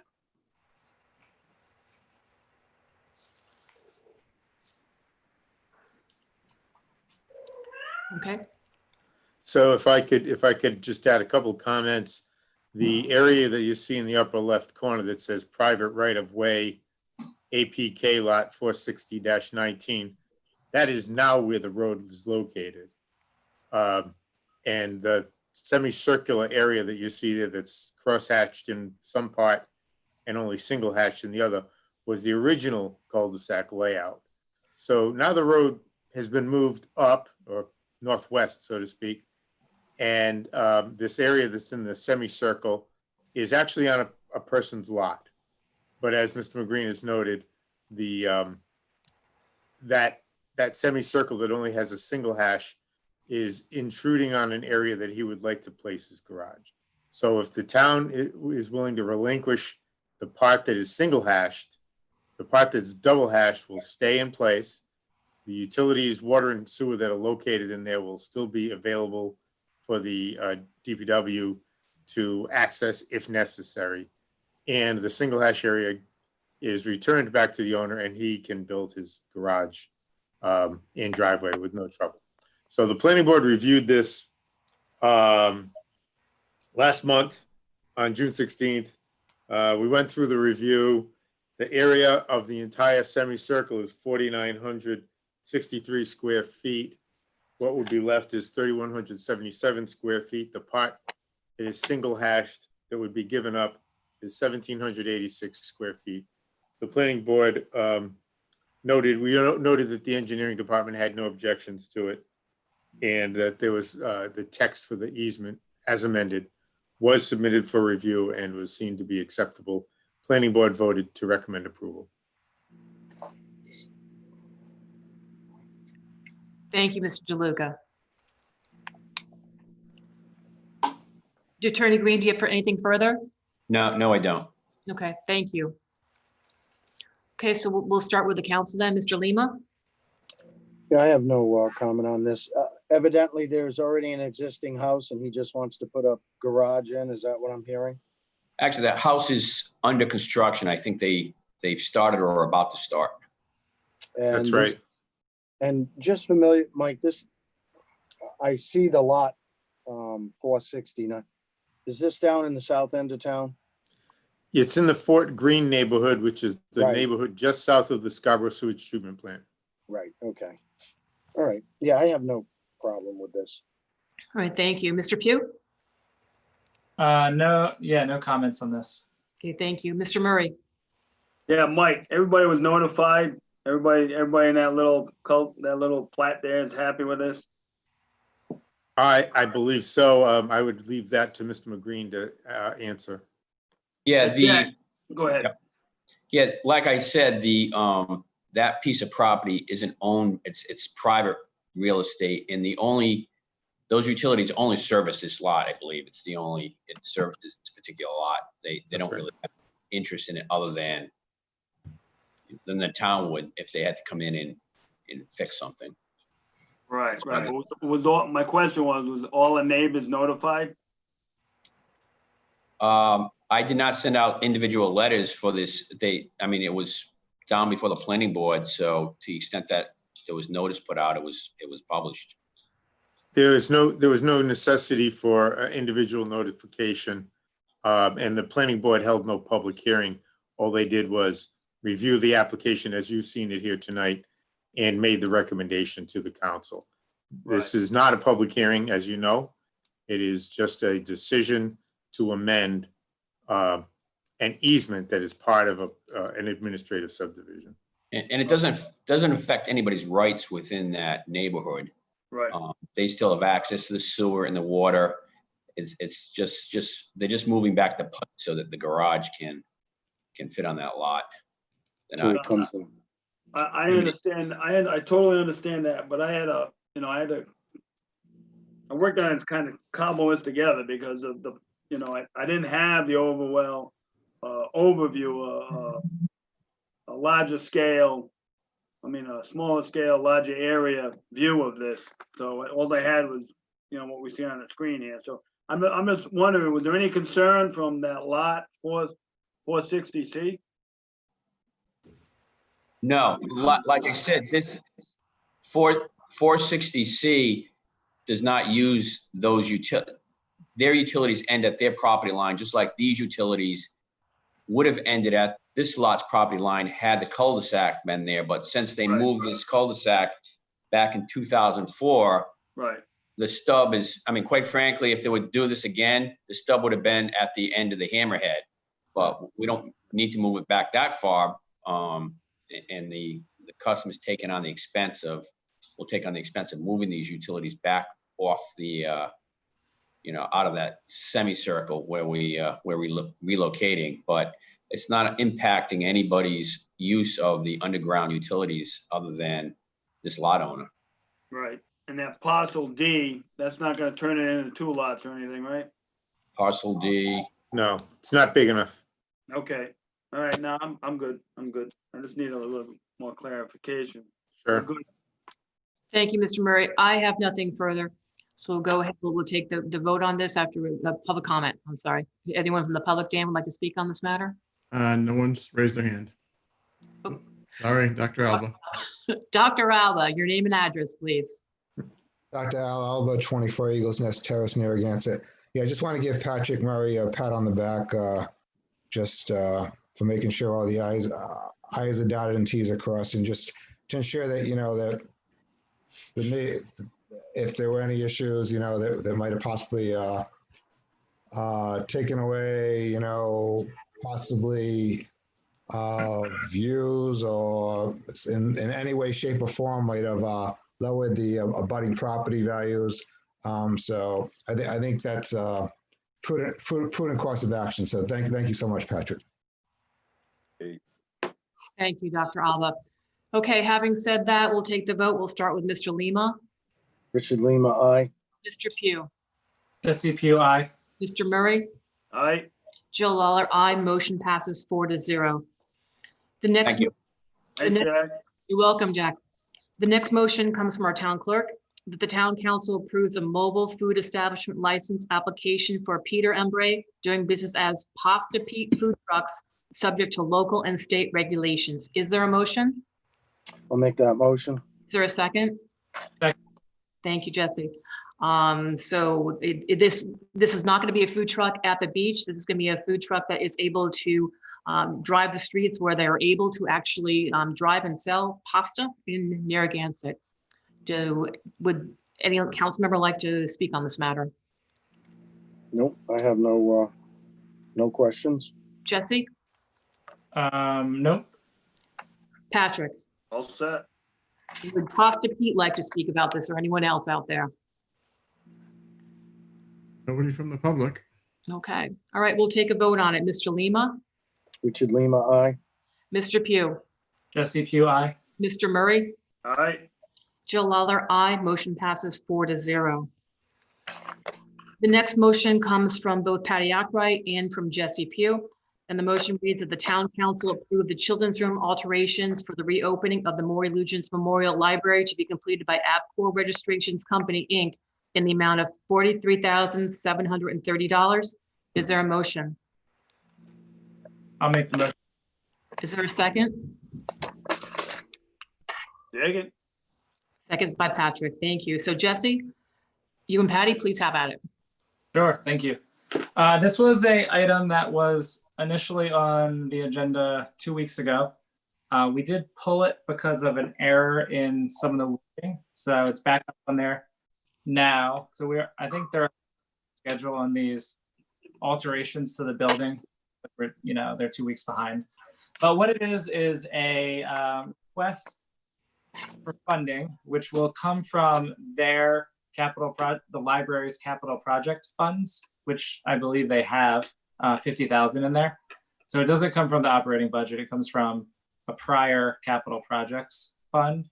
And what it would do is install the plexiglass barriers throughout, as well as something which is, I think, even more important, is changing the traffic pattern for leaving the building. So this is all part of OLIS's recommendations for coming up with a reopening plan for each library in the state.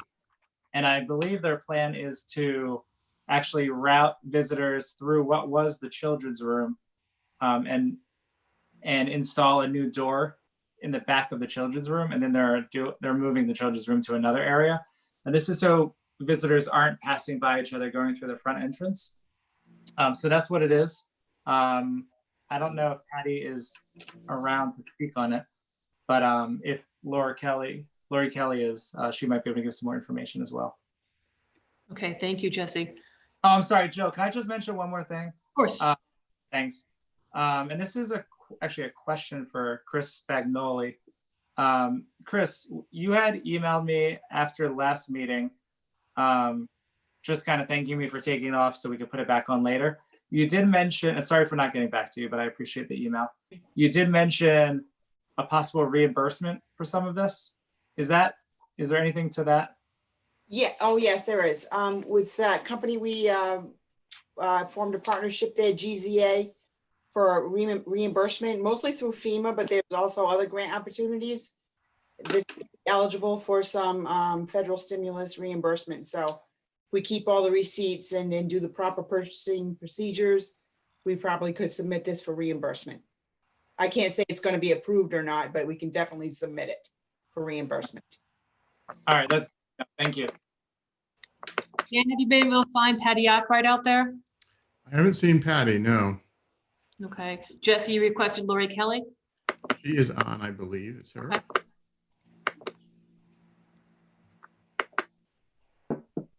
Can you hear me now? Yes, we can. Go ahead, Lori.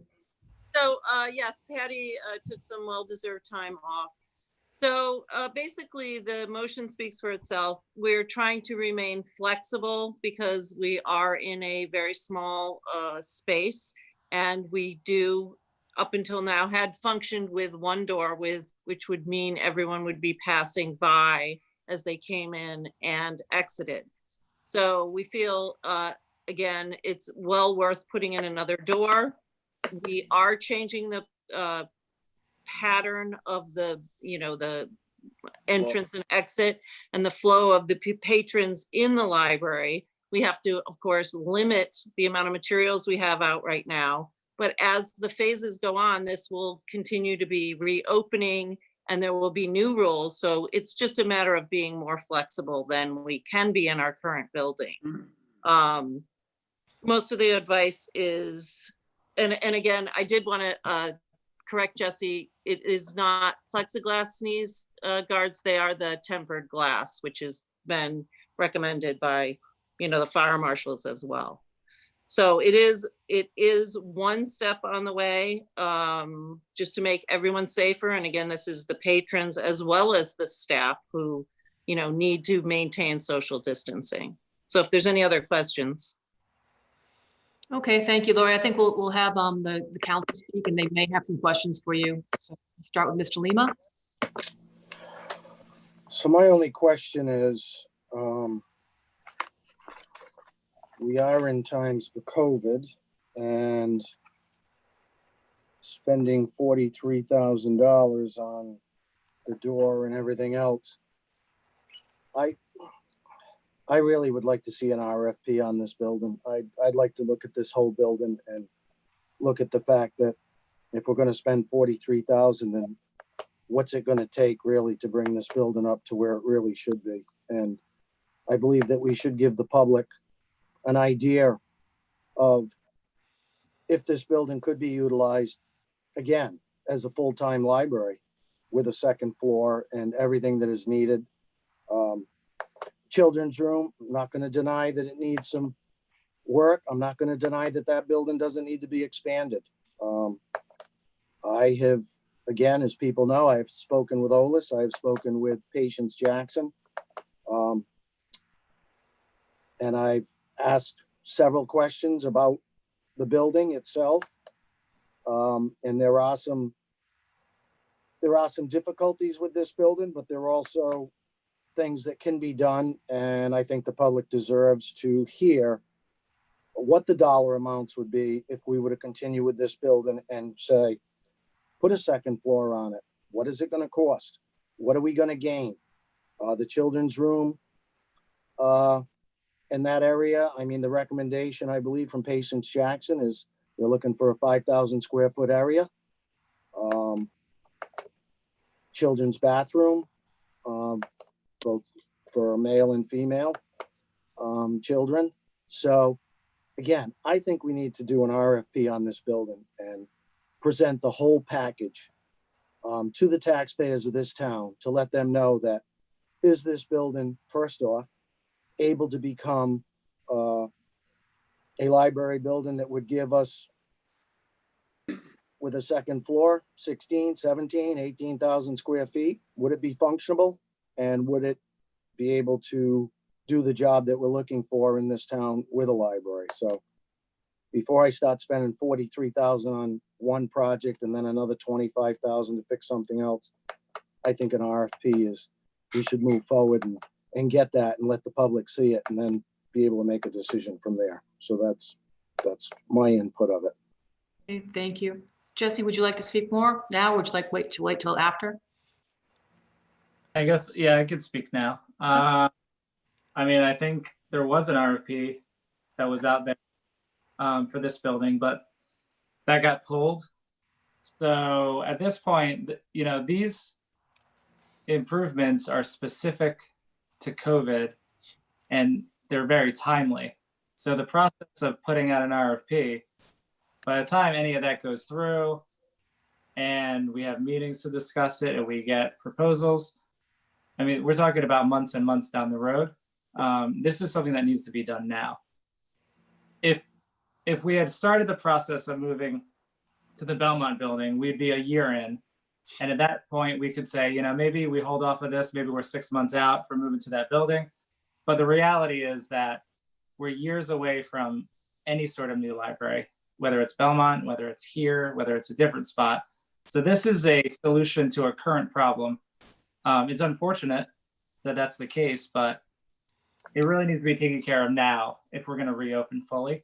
And then the election is going to decide really if the future of the library. So that's my opinion there. Okay, thank you, Jesse. Mr. Murray. Here we go again. The library question rears its ugly head. Good God. I guess I have a question for Laura Kelly. Looks like, okay, she's back on. Who determined the flow? I mean, is there another cheaper alternative to the flow, you know? So it was, you know, a lot of people put their heads together. We listened most to this current staff, but we also had, you know, the town's construction expert out of ABCOR come in.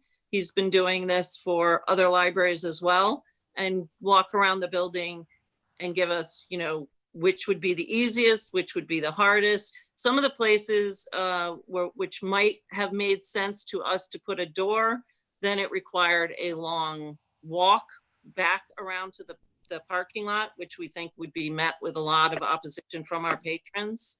It meant reconfiguring a lot of the inside space with new hallways to the doorway, also putting a circ desk by the exit. So it would be a lot of major stuff. So we came up with a couple close things that we considered another door leading out to the parking lot. And ironically, because, you know, we do have an employee that has worked at the library for 47 years, where we are trying to put the door was where the original door was. So it should be a fairly easy fix for, you know, ABCOR to come in. But again, you have to do the steps and the banisters and all the things that go with it. So I would say it was a collaboration of many people, you know, and again, it may not permanently stay the way that we envision it right now, but another door gives us flexibility for the future. And I do want to answer Ricky Lima that's a great idea, Ricky, but we did all that work before the Belmont was chosen. We had an architect, his name was Dave Cresbury. He did plans for the building and a cost estimator, and we came up with $2 million more than outfitting the Belmont building, and no new parking can be had because of where we are on the corner lot. So. Patrick, do you have anything further? Oh boy, I tell you. Yeah, this is, I don't know what to say on this one. This is a damned if you do, damned if you don't. I don't know what this, I mean, for God's sakes, it's an election year. Who doesn't want to have the children be safe with the flow and COVID-19? But on the other hand, yeah, sounds like we're throwing good money after bad, but COVID-19 has changed the landscape. I'd like to get down there and look at that building, man, because I just can't see how we can't come up with another solution that we could utilize the building with a door at another location to where, you know, if, you know, when the building is used for something else, that we could utilize the second door and not have, I haven't even seen a plan. Was there a plan in the package? Because I think it was just the invoice. Yeah, well, you know, I don't even know where the door's going. You know, I mean, I don't have enough information to rule on this today. I just think it's,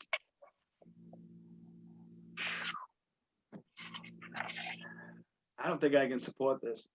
I think I need to see a plan and convince me that, yeah, this is where the door should go. Especially with spending $43,000. Guys, I mean, what, 2 weeks from now? Well, we need another door back there. I mean, I don't know. I mean, it's my goal to refit the Belmont, and I think I'm gonna. But head that Patrick, direction. even if everyone flips today, you know it's going to be 2 to 3 years to move into the Belmont. Correct. To get half the money from the state, which is what we are trying to, the whole move was predicated on, means that we have to play by their rules, and there's going to be oversight at every part of the construction. Right. So we are going to be in this building no matter what happens for the near future. Oh, I get that. But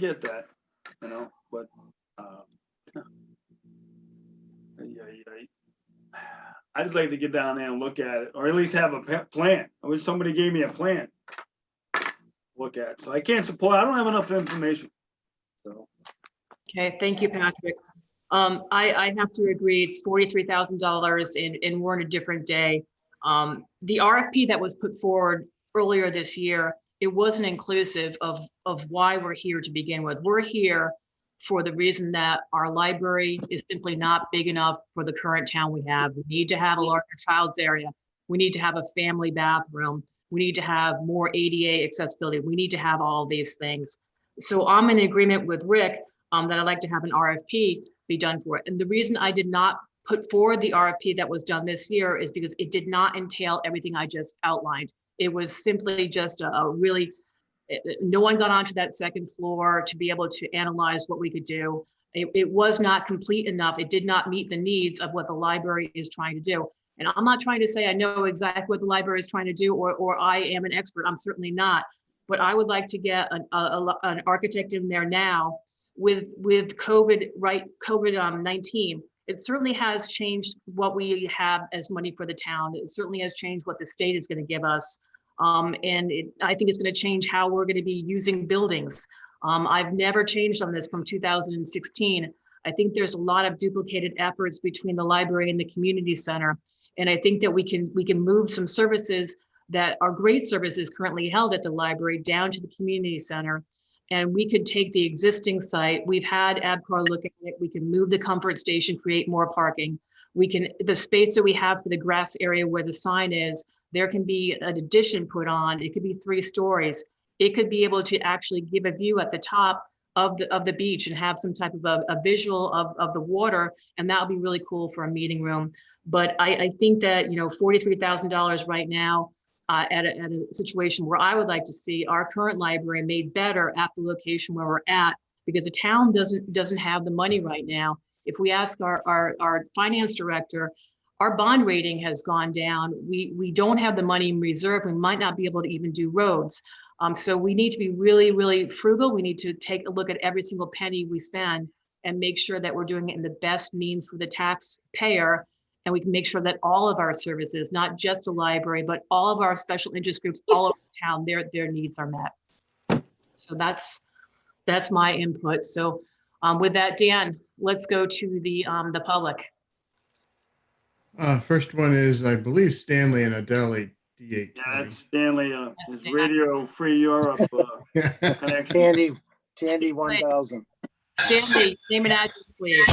Hello, Stan Wachowski, Boston Dick Road. We have preschool kids going to our elementary school. In our elementary school, we have a library. It just seems so logical that we'll be prepping that elementary school to accept children. I don't think it's a good idea to have our children use another facility and be put at risk when they can just stay in the elementary school library. Have the library staff go down and utilize the elementary school site for all the children activity. I don't want to mix the children and old people together in any building anywhere. This virus has turned everything upside down. The children should stay at the elementary school, at that library, and utilize our great staff to be able to utilize the existing library we have. If nothing else, we need to hold this until the virus is gone. Until we have a vaccine, nothing should be done until we have a vaccine. And the plan should keep our children safe in the elementary school. We have an existing facility there for our children, and we shall not mix them with the old people who could make them sick. Thank you. Thank you, Mr. Wojciechowski. The next speaker, Dan? Next one is Mary. Mary, your name and address, please. Mary Nato, 10 2nd Street, Narragansett. First of all, I want to say that any new library we have is going to be 3+ years. I agree with Lori totally. So spending the $43,000 to have our library be more functional, have an existing flow. Right now it is tight. We've always, I'm sure Scott Partington probably loves the idea of us having a new exit. And so I think spending that money and making the patrons more safe, making it more safe for the fire issues, is money well spent. And it's going to be over 3.5 years. And I'm sure there's probably some way, Patrick, that the new person who takes over the building afterwards will be able to use the extra exit. I find it disparaging that we approved $1 million for a beach cabana easily, but $43,000 to have the library have it more functioning, we're going to debate about. It doesn't, and they have the money in their capital budget. So to me, you're just doing another picking on the library. So I really am disappointed in this town council. It's just craziness. And the beach doesn't have as many people they use the library. The beach has, people who have a privilege to the cabana only, not people. It's the beach. The library is made for the whole town. So I am very disappointed in this town council for giving the library a hard time on this. Thank you. And please support the library. Thank you, Ms. Nardo. Mr. Holland, who's next? Lori Kelly, I believe she's got something else. Mrs. Yes. Kelly, name and address, please. Lori Kelly, 444 Ocean Road, Narragansett. Yes, I just want to recap. So we have it in our capital budget, which was for building improvements and, consultants. We can file for COVID money. Last meeting, we spent $600,000 on a fire truck without batting an eye, and over $1 million for the cabana. Worthy projects all, but again, it seems rather suspicious that, I go by the town hall and people are working on the town hall to make it safe, but let's not spend a dime on the library. And as we pointed out, it has nothing to do with an RFP. Jill and Ricky, we had an architect, we had a professional cost estimator. Those numbers were turned over in a public workshop to the town and to the council at the time. So the costs and the problems with going up on that specific piece of property. So this is all just, again, a smokescreen, and it's unfortunate because it really does have a bad effect on the patrons of this town and the taxpayers who value the services of a library. Thank you. Thank you, Mrs. Kelly. Who's next, Dan? Dr. Alba. Dr. Alba, your name and address, please. Yes, Dr. Alba, 24 Eagles Nest Terrace, Narragansett, Rhode Island. Yes, so Laurie, thank you for presenting your case, and I think you did a very good job. I also understand Patrick's concern that it would be nice that we do have some kind of plans set in place so that, the entire council can take a look at what's going on. I don't think that's too much to ask. I don't think it's saying that we're giving the librarians a hard time. I know ABCOR, they're a very honest company, but still, I think it's important that we have something in place. Also, by having something in place, we're going to make sure that when we are going forward, that all our I's are dotted and our T's are crossed. So, for example, if we are getting money through the CARES Act or the HEROES Act, that we're following the protocol that is going to be required by them, so that we will be able to get reimbursed as much as we possibly could. So it might be some time until a vaccine does become available. We're probably still going to have limits on public like cinemas and whatnot, or go into library. But I understand when we go to supermarkets and whatnot, we have to have these precautions. We have to have these plexiglass things put up. When you go to the banks, you have to have the so you got to take the precautions. So even if it's a public facility, it's going to be used. We do have to take the precautions. So I do understand that, and I do appreciate that. But I think asking for plans, it's not saying we're not going to do it, but I think we just want to make sure that everyone's looking at what's going to be done and saying, okay, fine, let this here will be approved for the CARES Act or the HEROES Act or what it might be, and then we can go from there. So thank you. Thank you, Dr. Alba. Dan, is there anyone else? That's it. Okay. Jill, before we end, Jill. We have one, So- we actually, we just had 2 people up, Rick, and you'll get your time to speak. 2 more people came up. Okay. Next person is Sue. Sue, can you please state your name and address? Sue Amoruso, West Bay Drive. I just want to say, this is about a door. And yes, things are expensive when you deal with public spaces.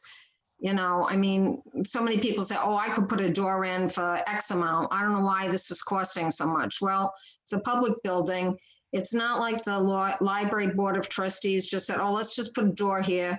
They had a construction person who's already doing work for the town come up with a spot for where the door should go. And it's to make people safer. This is about the virus. This isn't just like oh, let's do this because we've always wanted this. This is something, the more we delay, more people are put at risk. I mean, there has to be modifications. And as other speakers have said, we've spent a lot of money lately from other funds.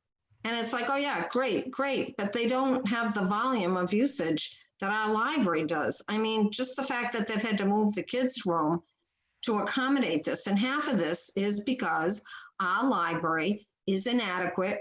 It's been inadequate. It still continues to be inadequate. And space is a huge thing. And I just feel like this is almost like Groundhog Day because I'm hearing, oh, I want to get this in. I want to get that in. I think we could put a 3rd floor. I think we could do this. I mean, read the timeline. It's on the library webpage and it outlines all the things that were looked at. Why not put it over here? Why not put it over there? They have been researched. So if you go to the library webpage and go to menu, and then you can go down to, and it says timeline, and it shows the past 12 years, what the library, board and patrons and people have done to research this. This is not just a last minute thing. I can't believe, I mean, it seems like a lot of money, but if we had a decent library, we wouldn't have to be worried about not having people pass within 1 to 2 feet of people, or people in a wheelchair have to wait until somebody else goes by. It's inadequate. It's been inadequate. So I strongly think that we need to put the door in to make people safer. Thank you. Thank you, Mrs. Amoruso. Dan, is there anyone else? Yes, there is. Paul Zonfrillo. Paul, please state your name and address. Paul Zonfrillo, Village at Point Judith. The library is open now without this modification, so I wonder if it should be open. And really need to do a better job than just presenting an invoice to the council saying it's $42,000 without a plan, without showing what it's going to look like. I mean, how do we even know it's going to make people safer? And if it's required, why is the library even open now? So it's really been poorly presented. And I think that's one of the reasons to vote it down tonight. Okay, thank you, Paul. Anyone else, Dan? Nope, that's it. Okay. All right, we'll go to each council member if they have any further comments, or would you like just to go ahead and take a vote? Your pleasure. I have a comment. So I'm going to agree with Patrick on this one where I'd like to go down there. I'd like to get down there with the town engineer and Keith from Abacoa and just stroll through there so that again, I'm not saying we're not doing the right thing, but again, $43,000, like Patrick says, for a doorway. I mean, I know there's a lot to it. It's probably got to be, Maybe there's a handicap ramp that also has to be built off of this, which I'm thinking that may be also a possibility, but I'd like to really look at it. I'd like to look at that library overall, and I'd like to, you know, have Abacoa maybe meet down with us there with the engineer, maybe the town manager, and any other council people that would like to come.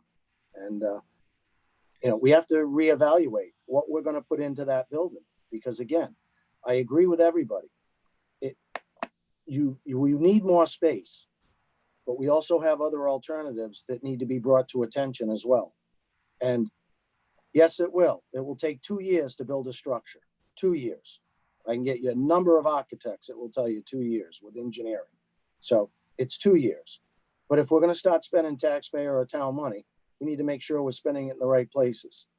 And with no plans, nothing else going on, I want to look at this. I really do. And I am about the safety. And this door probably should have been put in a long time ago with a lot of other things that should have been done as far as coming up to different codes. OLIS did put several violations on the library as far as things that they should have done, and they haven't done them. And again, it's not the council's responsibility. It's their responsibility. They control the library. They were funded money back when to be able to do this stuff, and it wasn't done. And now all of a sudden, you know, here we are. We're in a difficult time, but we're not just going to spend money that we don't have or isn't needed, or if we can condense it a little bit and still make it work and still make it safe, then I think we need to look into those avenues. Thank you. Mr. Pugh. So if it's not the council's responsibility to maintain the building, it's the library's responsibility. They're presenting for a project that they're putting together, and all you have to do is say yes. So if it's not our responsibility, then don't worry about it. Let them go ahead and do their work and approve it. I don't really understand what's so complicated about a door in the children's room. In terms of engineering and planning, it's a commercial grade door in the back of the children's room. That's it. Very straightforward. It's a separate way to leave the building.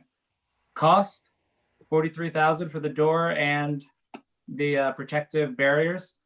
So I sell windows and doors for residential application. You can build a single residential door with 2 side lights and a transom, and that could run $30,000 for a door in your house. So $40,000 for a commercial grade door is not that much money in the grand scheme. We approve expenses larger than this every single meeting, but the library gets scrutinized every single time. We approve cars and trucks for the different departments in town. Those are not permanent solutions. You know, the library, this is a temporary solution. That's what it is. Just like when we get a new car for the police department, we know it has a lifespan, it's going to get replaced. So the fact that the library is going to move shouldn't have a bearing on something that needs to be done now. And you're right, Rick, it should have been done years ago, so it should be done now. So we don't need to vote no just because it's late. It still needs to be done. It's a safety issue.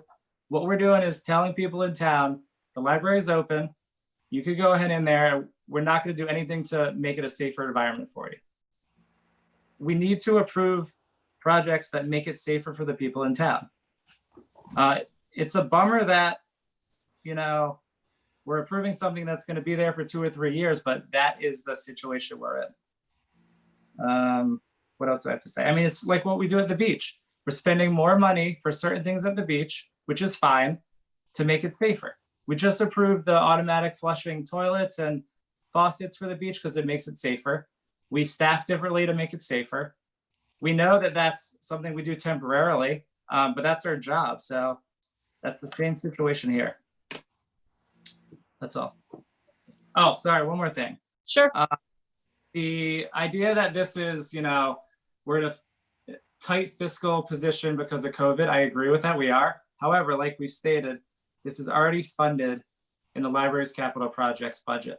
This isn't money that we're reassigning or coming up with out of thin air. It's already there. It's already assigned in that budget.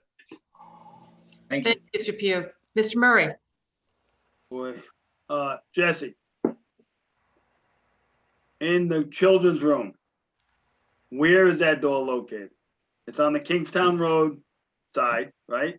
Yep. That would be the south side of the building on the road, right? That addition that sticks out, that's parallel to the ramp going into the main entrance, correct? That's my understanding. Oh, yes. So where is the door going on that wall? Is it to the west or is it to the east? If it's to the east, I think you're running into that monument there for. Well, I mean, okay, so if it's moved 10 foot down the wall, does that? Well, no, I just want to know where it is. All I wanted was a plan. I mean, it isn't like I'm against it. It's just that, you know, it's nice to have information so I can form an opinion. Yeah, but we approved this. All right, listen. Is the door on that south wall that's parallel to Kingstown Road? That's where I believe the door is, yes. Lori could chime in if you want. Well, I don't know if she could, but she could give you 100%, verification on that. Yeah. Let her. Let's see if she has a. Laura. Yes. So it is that children's room, exactly where you say. It's the center window, exactly under the sign that says Maury Luchin's Memorial Library. Okay. And that was the original part of the library. And that was where the original door was, which Right. according to ABCOR means that the cross beam is still there. Right. The header. Got it. All right. That's all I want to know. Buy the building 1,000 times. All right. Just this week, 1,000 times. Now, as far as the council's duties, it was the council's duty to execute a bond that was passed by 68% of the votes. So that was the council's charge.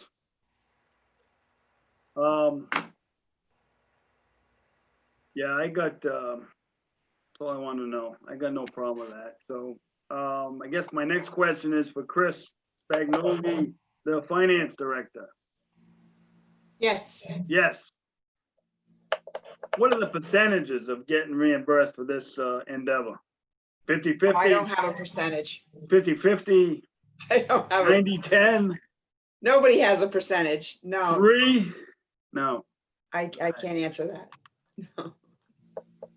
All right. Well, it's all about, I mean, it's a new world.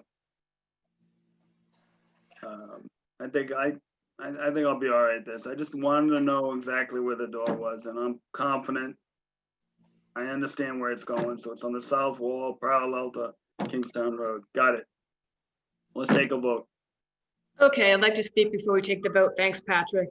So the library did open up today, and they were allowing 20 people in at a time, and that sounds like that might be for a good period of time. So people are going to the library and they are being safe, which is a really good thing.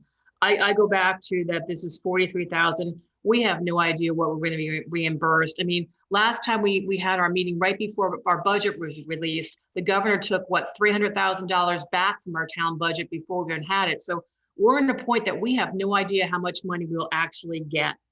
So I think that right now, I like Rick's idea of going with an RFP. I'd like for the entire council to go into the library and to look at it and to see what we can do to make the library what the town deserves to have, a better library again for the children, and have the shared resources at the community center.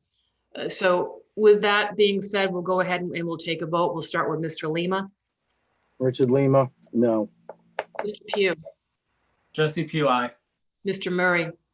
Patrick Murray, aye, but I'll be down there tomorrow. Jill Lawler, no. Vote failed. A motion Failed. 2-2.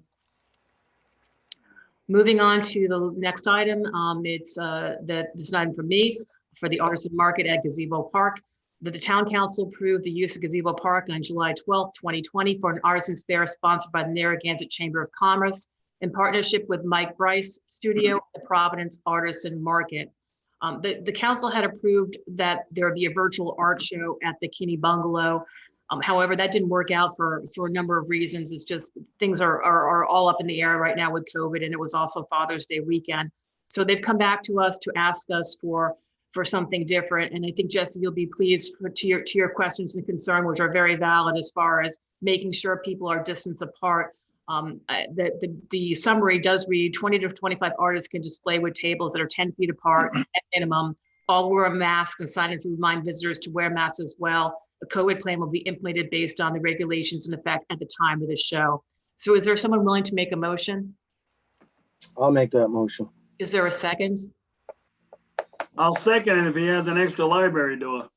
Thank you, Mr. Murray.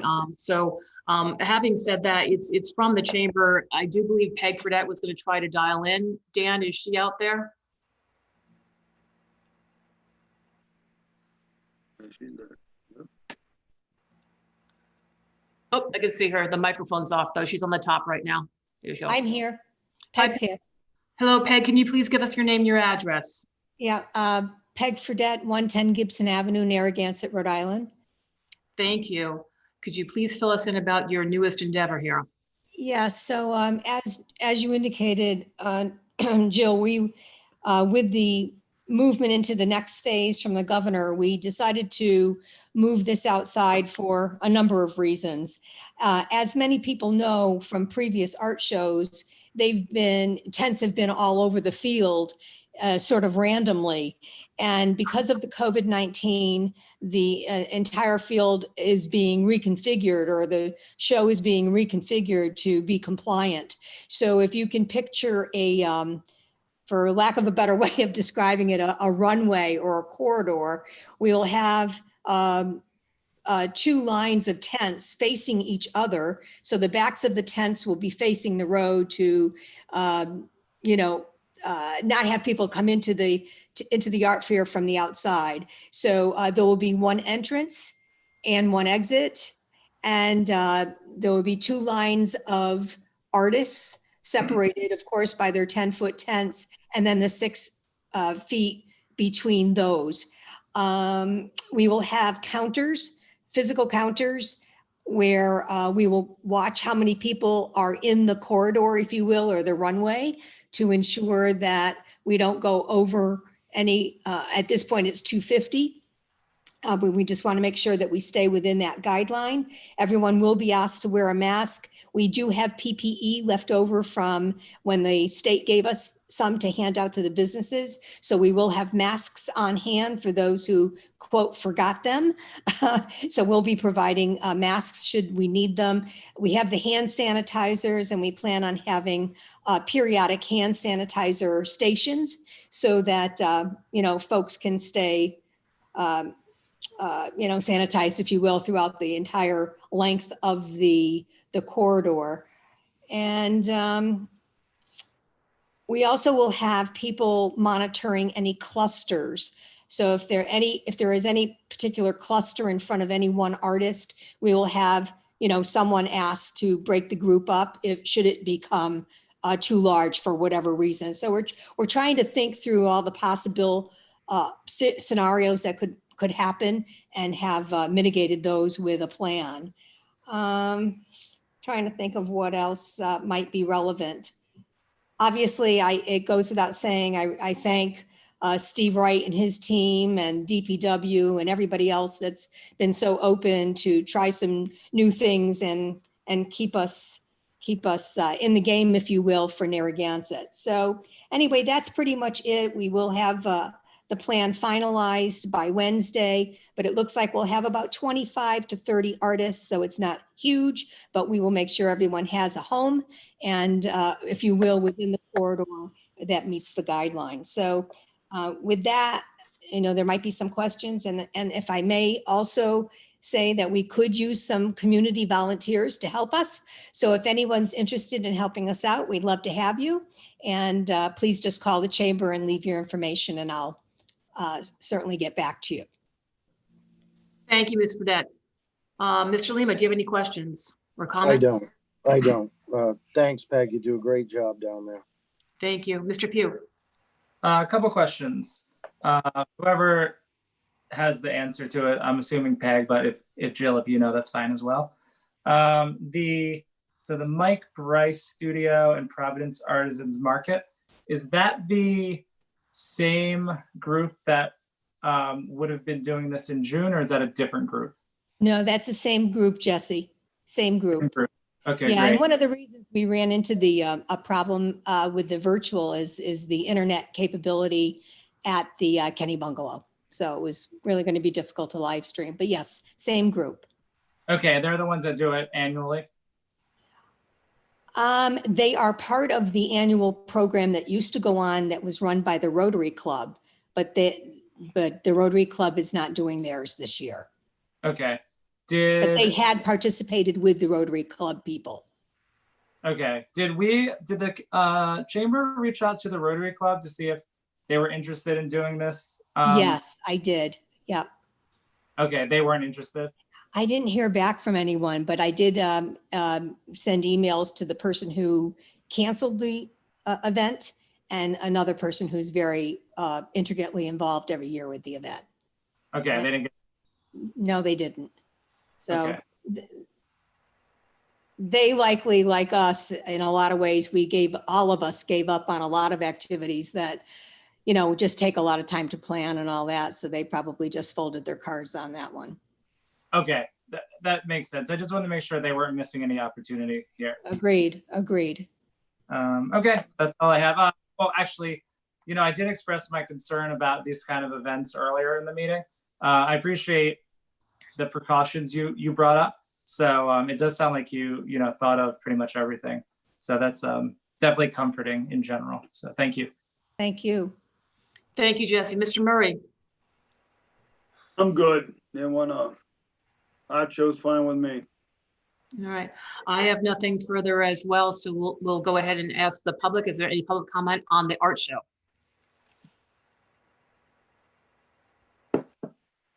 One, Mary. Uh, I'm sorry. Hi, Mary. Are you here to speak on the art show? Yes, just a general comment.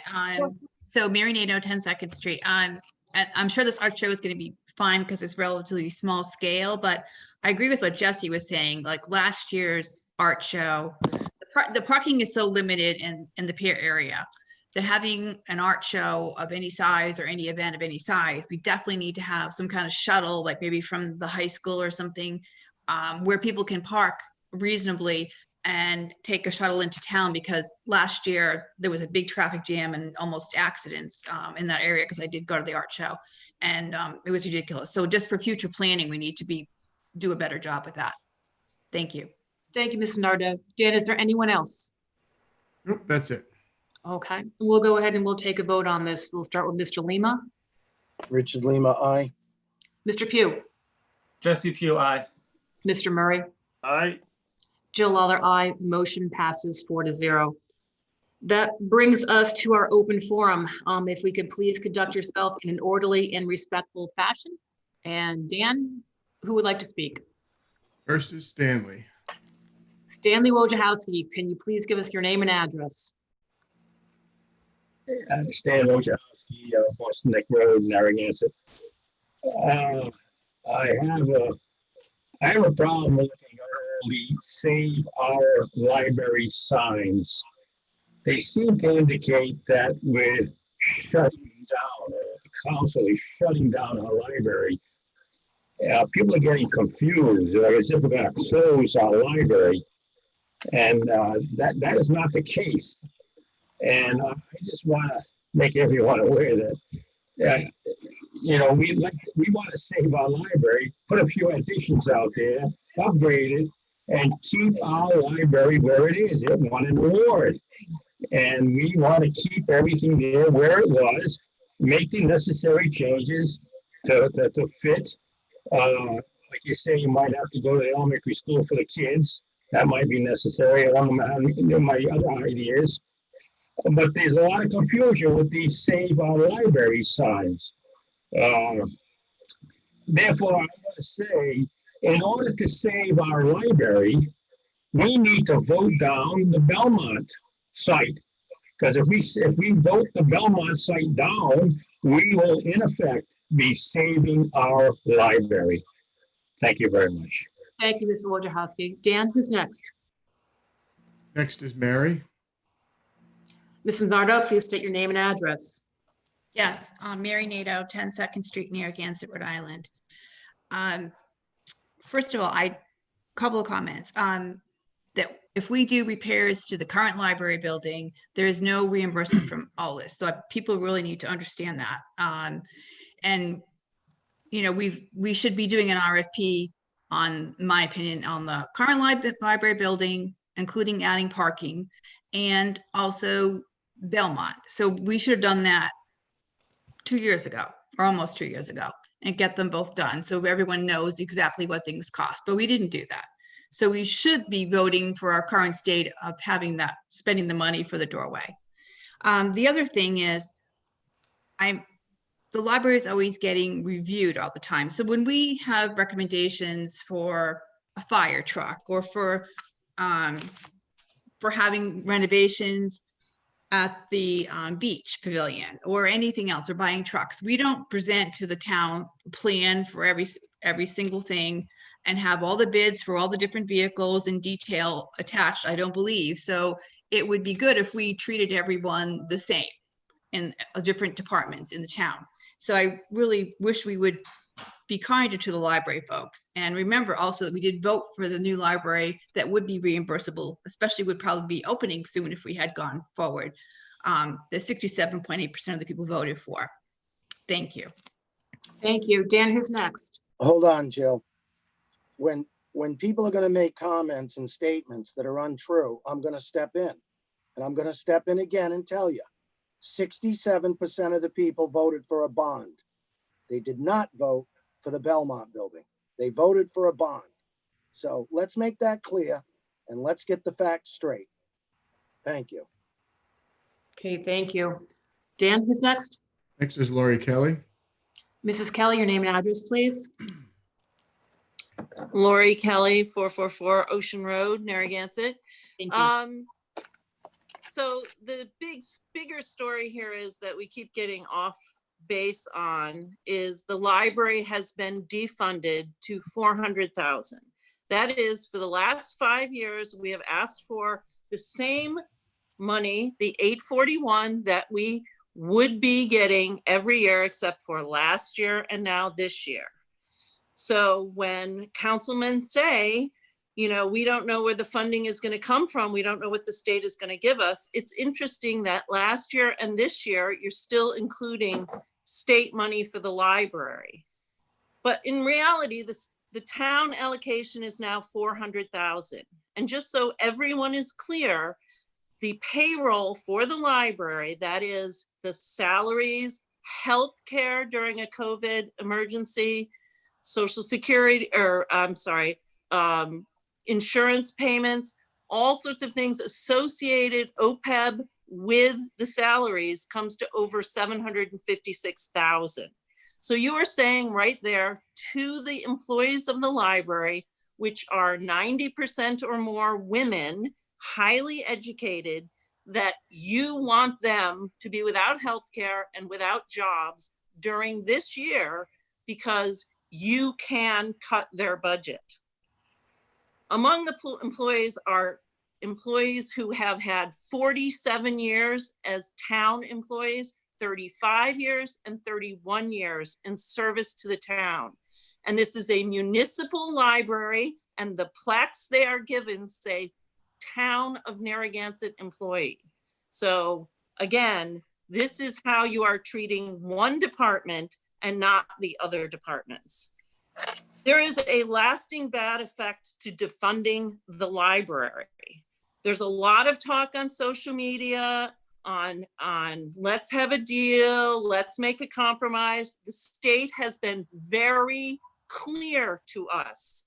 We are operating under waivers and the town has cut our budget so that we will have to cut services. If we cut services, there will be no grant in aid from the state for any project.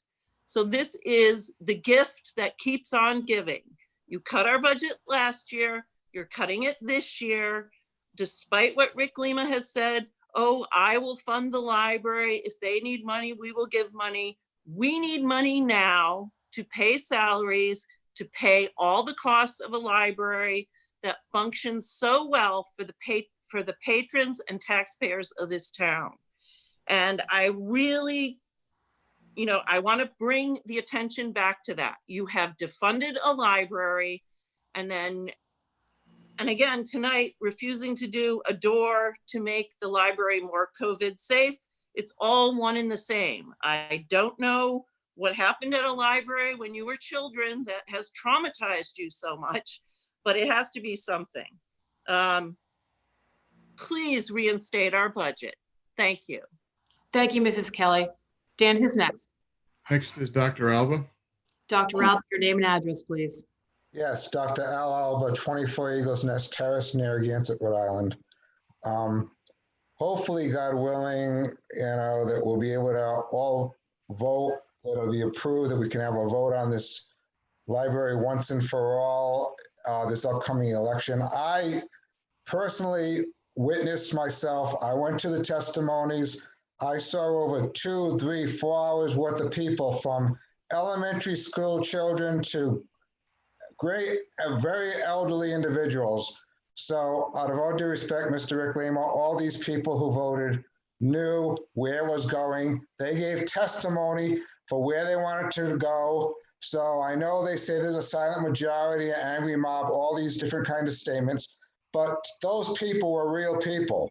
The amount of people who came out against it were a handful of people. So it just is mind-boggling to me when it's saying 66% of the people, they didn't know what they were voting for bond. They knew. All the people who gave testimony, all of the editorials, those are real people. I'm a doctor of education. I know the importance of library funding and the importance of how these librarians helped me through my life. So I'm forever grateful for them. And Laurie, I know today I said I just wanted a little bit more information, a little bit more clarification. That was no disrespect. I wasn't trying to say that, we shouldn't have the door be put up, but in regards to just being prudent, just to make sure that if we could get CARES funding or even the HEROES Funding Act, that's all I was specifying earlier in the day, about just getting a little bit more clarification for that door. But I just had a vent, and thank you for your time. Thank you, Mr. Alba. And I'd also like just to make note of an article from the Narragansett Times on Friday where Mr.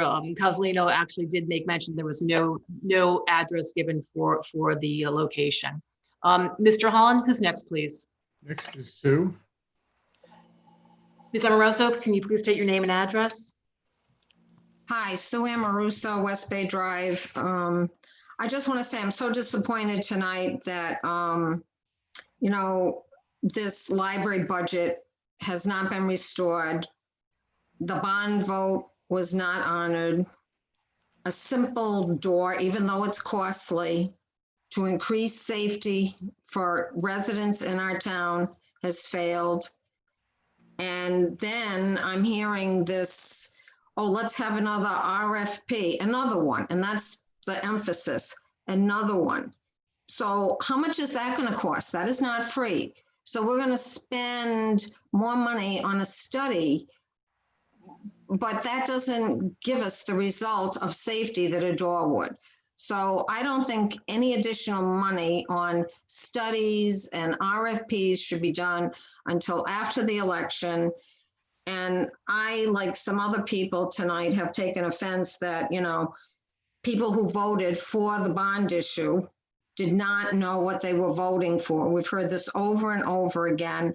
And yes, you are correct that the location was not specific as it appeared on the ballot.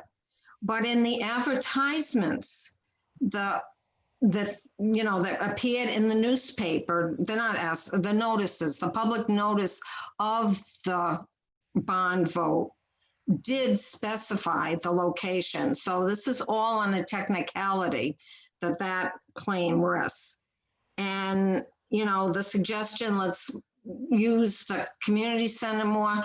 Well, ever since they fixed up the community center, I went over there before this all happened, and that place is really busy. And I actually talked to the person who's in charge of running it. And they don't have like oodles of time left. It's hard to schedule things in there. So all these suggestions, I don't know, they're just, it's the same old, same old. The library needs community support, and it's the staff. That building did not win any awards, and that's something Stanley just said. He said, oh, it's an award-winning library. It's the staff that's the award-winning staff. The library was discussed in the article as nondescript and tiny, something you could pass by without even noticing it. So I think that this town council should have the door approved and they should restore funding to the library. It's a smart move financially because it increases the value of your community. Thank you. Thank you, Ms. Amoroso. Dan, is there anyone out there who has not yet spoken at in open forum? No. Okay. Having said that, may I have a motion to adjourn? I'll make that motion. Is there a second? Second. All in favor, I'll start with Mr. Lima. Richard Lima, aye. Mr. Pugh. Jesse Pugh, aye. Mr. Murray. Aye. Jill, Smoke 'em if you got 'em. Joe Lawler, aye. Thank you, everyone. Have a great night. Thank you.